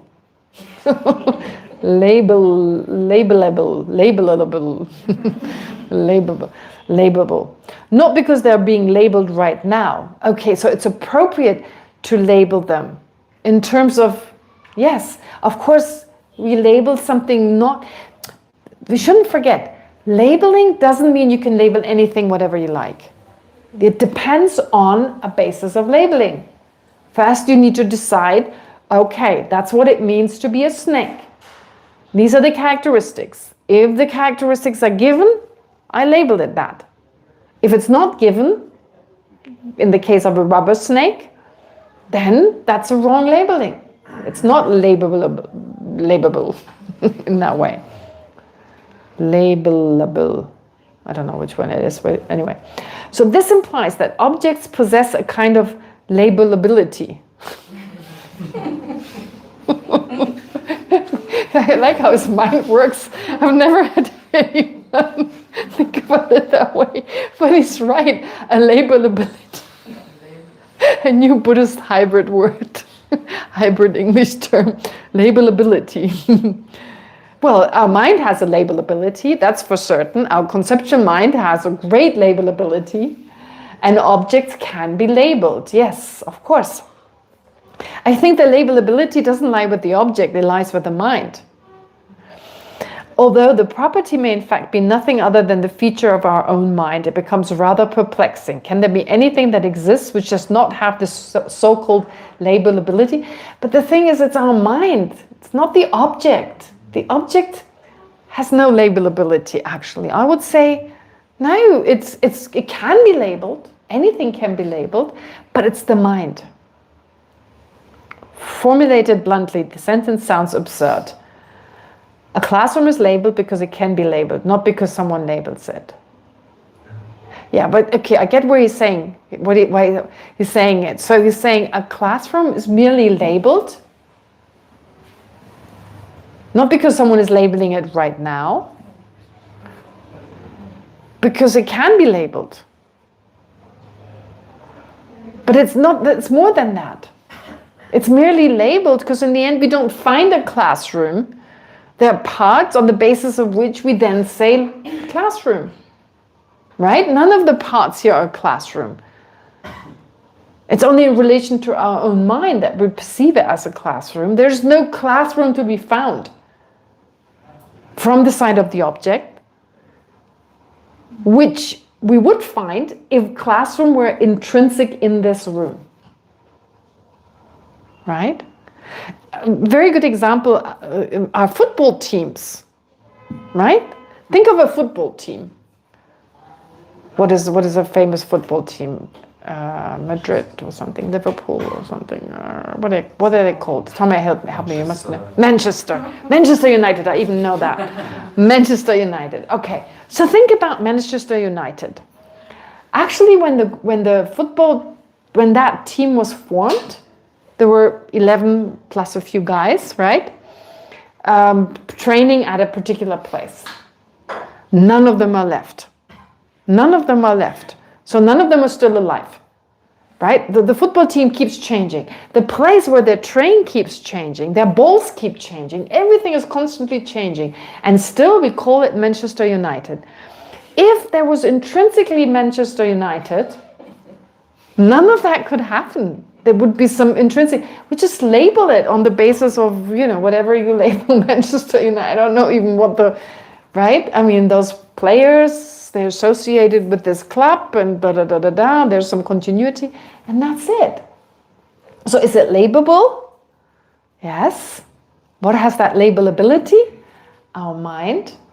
Does it exist beyond being called Manchester United? No.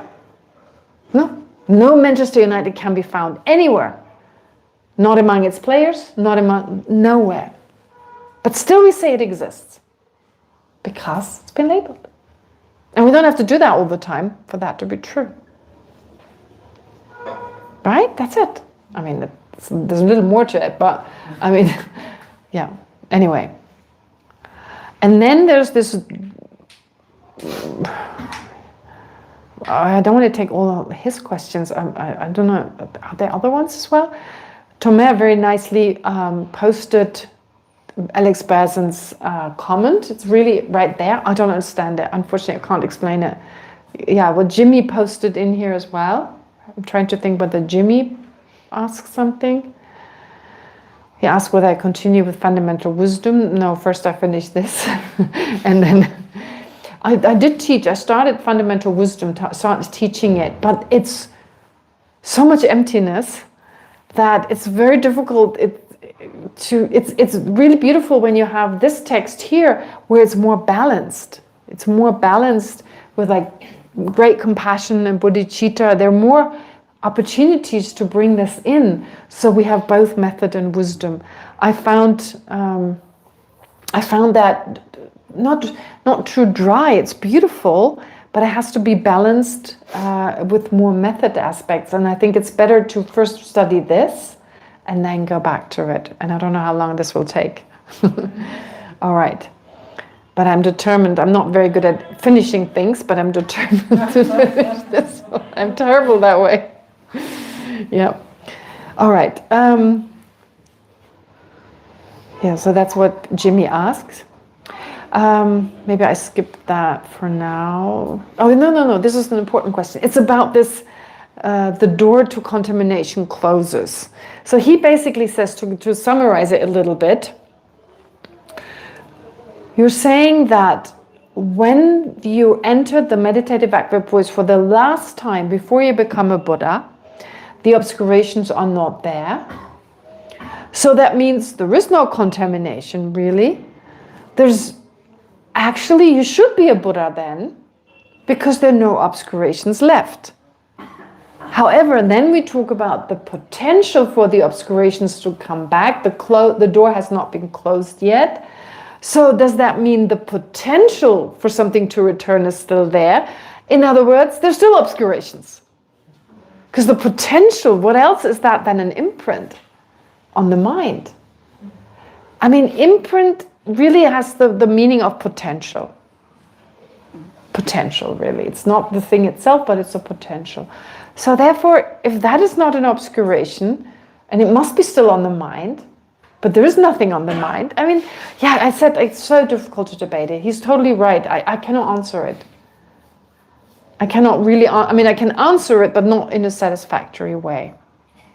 But I was also thinking, again, an analogy for the mind realizing emptiness directly, and then the moment it is there, that which it reduces or that which it removes is not there.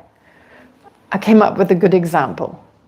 And that's also, I'm pretty sure I've seen it somewhere. Light and darkness, right? The moment you switch on the light, what is the antidote to light, to darkness? It's light. So the moment you apply that antidote, the darkness is gone. They cannot exist simultaneously. That would be like realizing emptiness directly. It's like switching on the light, like mentally, basically. However, the difference is between light and darkness Once you switch off the light, in other words, once you come out of that meditative equipoise, the darkness returns, but in this case, the darkness doesn't. The obscurations are totally gone. And also, it's not like a matter of how long you keep the light switched off or on. In that way, it's different. You see what I'm saying? Then Burns uses the example of a virus program. So he says the virus could be gone. It's about closing the door. His example is about closing the door. So if the virus is not currently present, there's still the vulnerability. There's still it's like an open door through something through which a virus could enter. So certain virus programs, I guess you would know better about virus programs than I do, that even though the virus has been removed, so basically you apply the antidote and the virus is gone in that moment. However, you need to keep it running to close all the door. I don't know, maybe you call that a firewall or whatever, for it not to come back. So I ask for like analogies that explain that. Okay. Yeah, anyway. Ooh, that many more.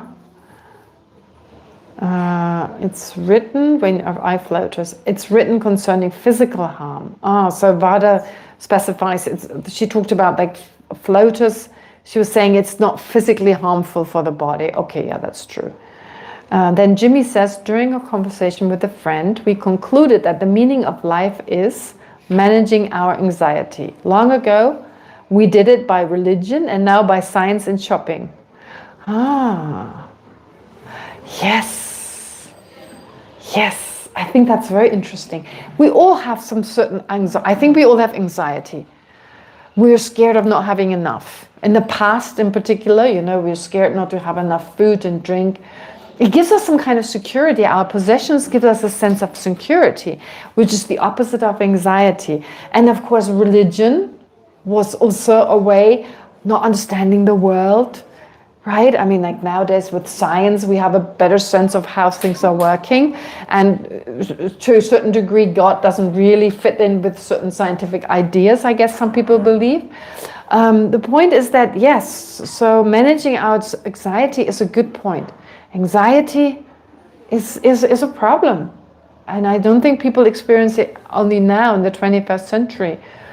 So long ago we did it through religion and now by science and shopping. Yeah. Right?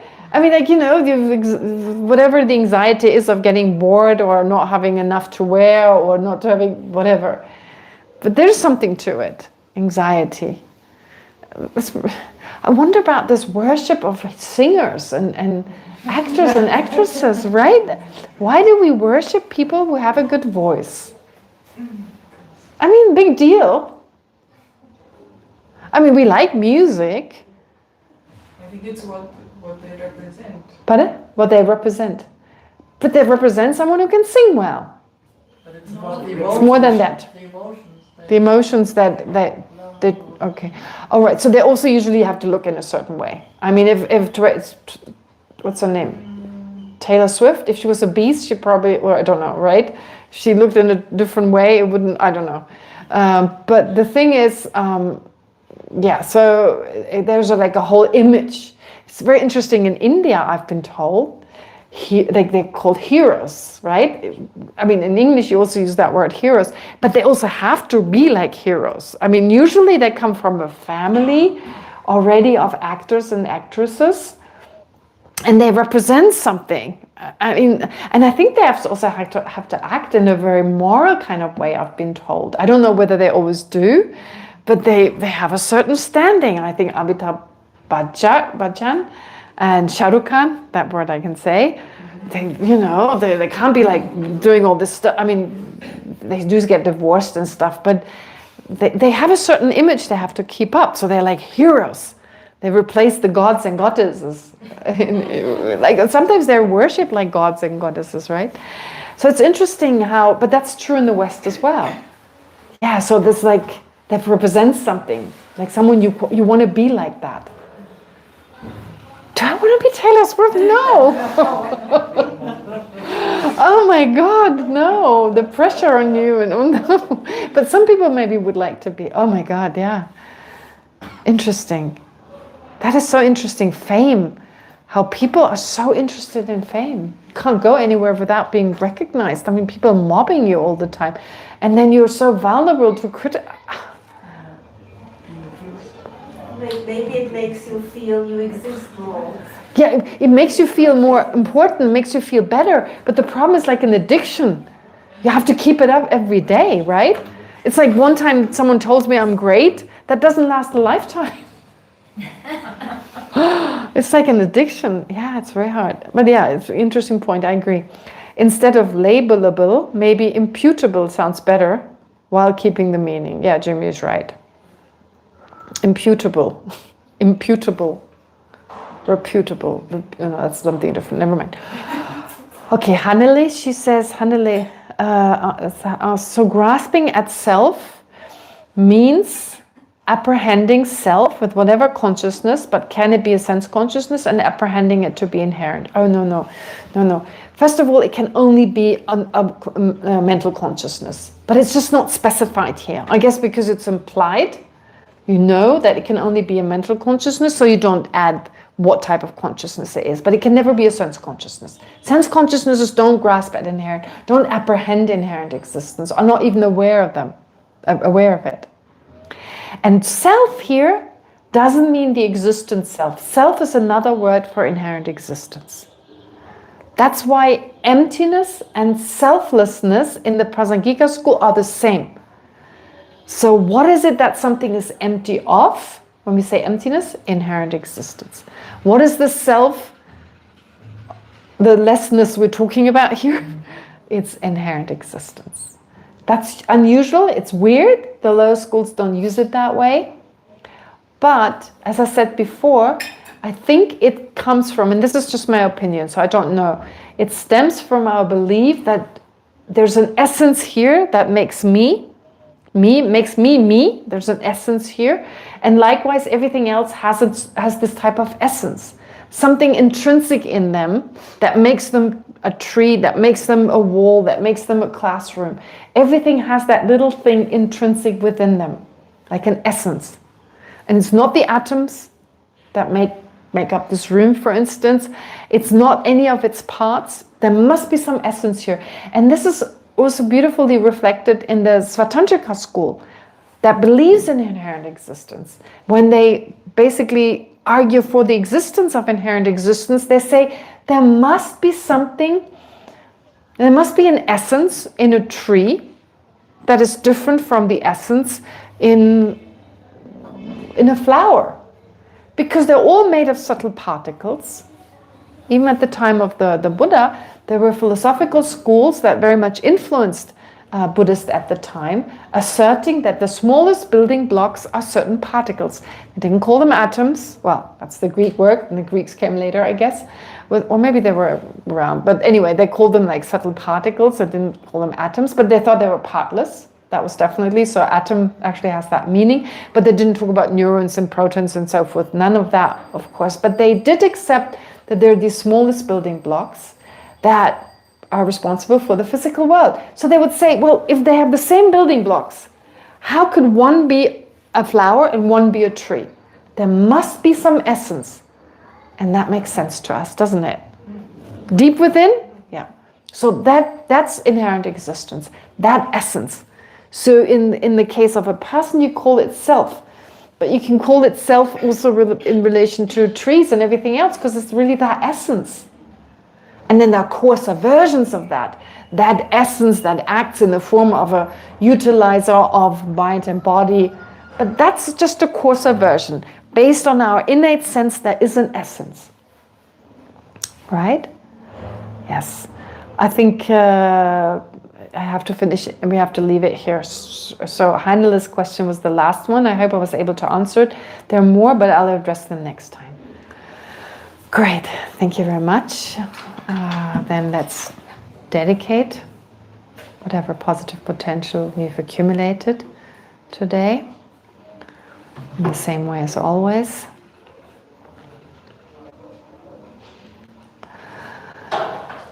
In the snow-encircled land, you are the source of benefit and bliss. Avalokiteshvara, Denzin Gyatso, please remain until samsara ends. May the precious Bodhi mind, not yet born, arise and grow. May that born have no decline, but increase forevermore. May the precious view of emptiness, not yet born, arise and grow. May that born have no decline, but increase forevermore. Okay, thank you.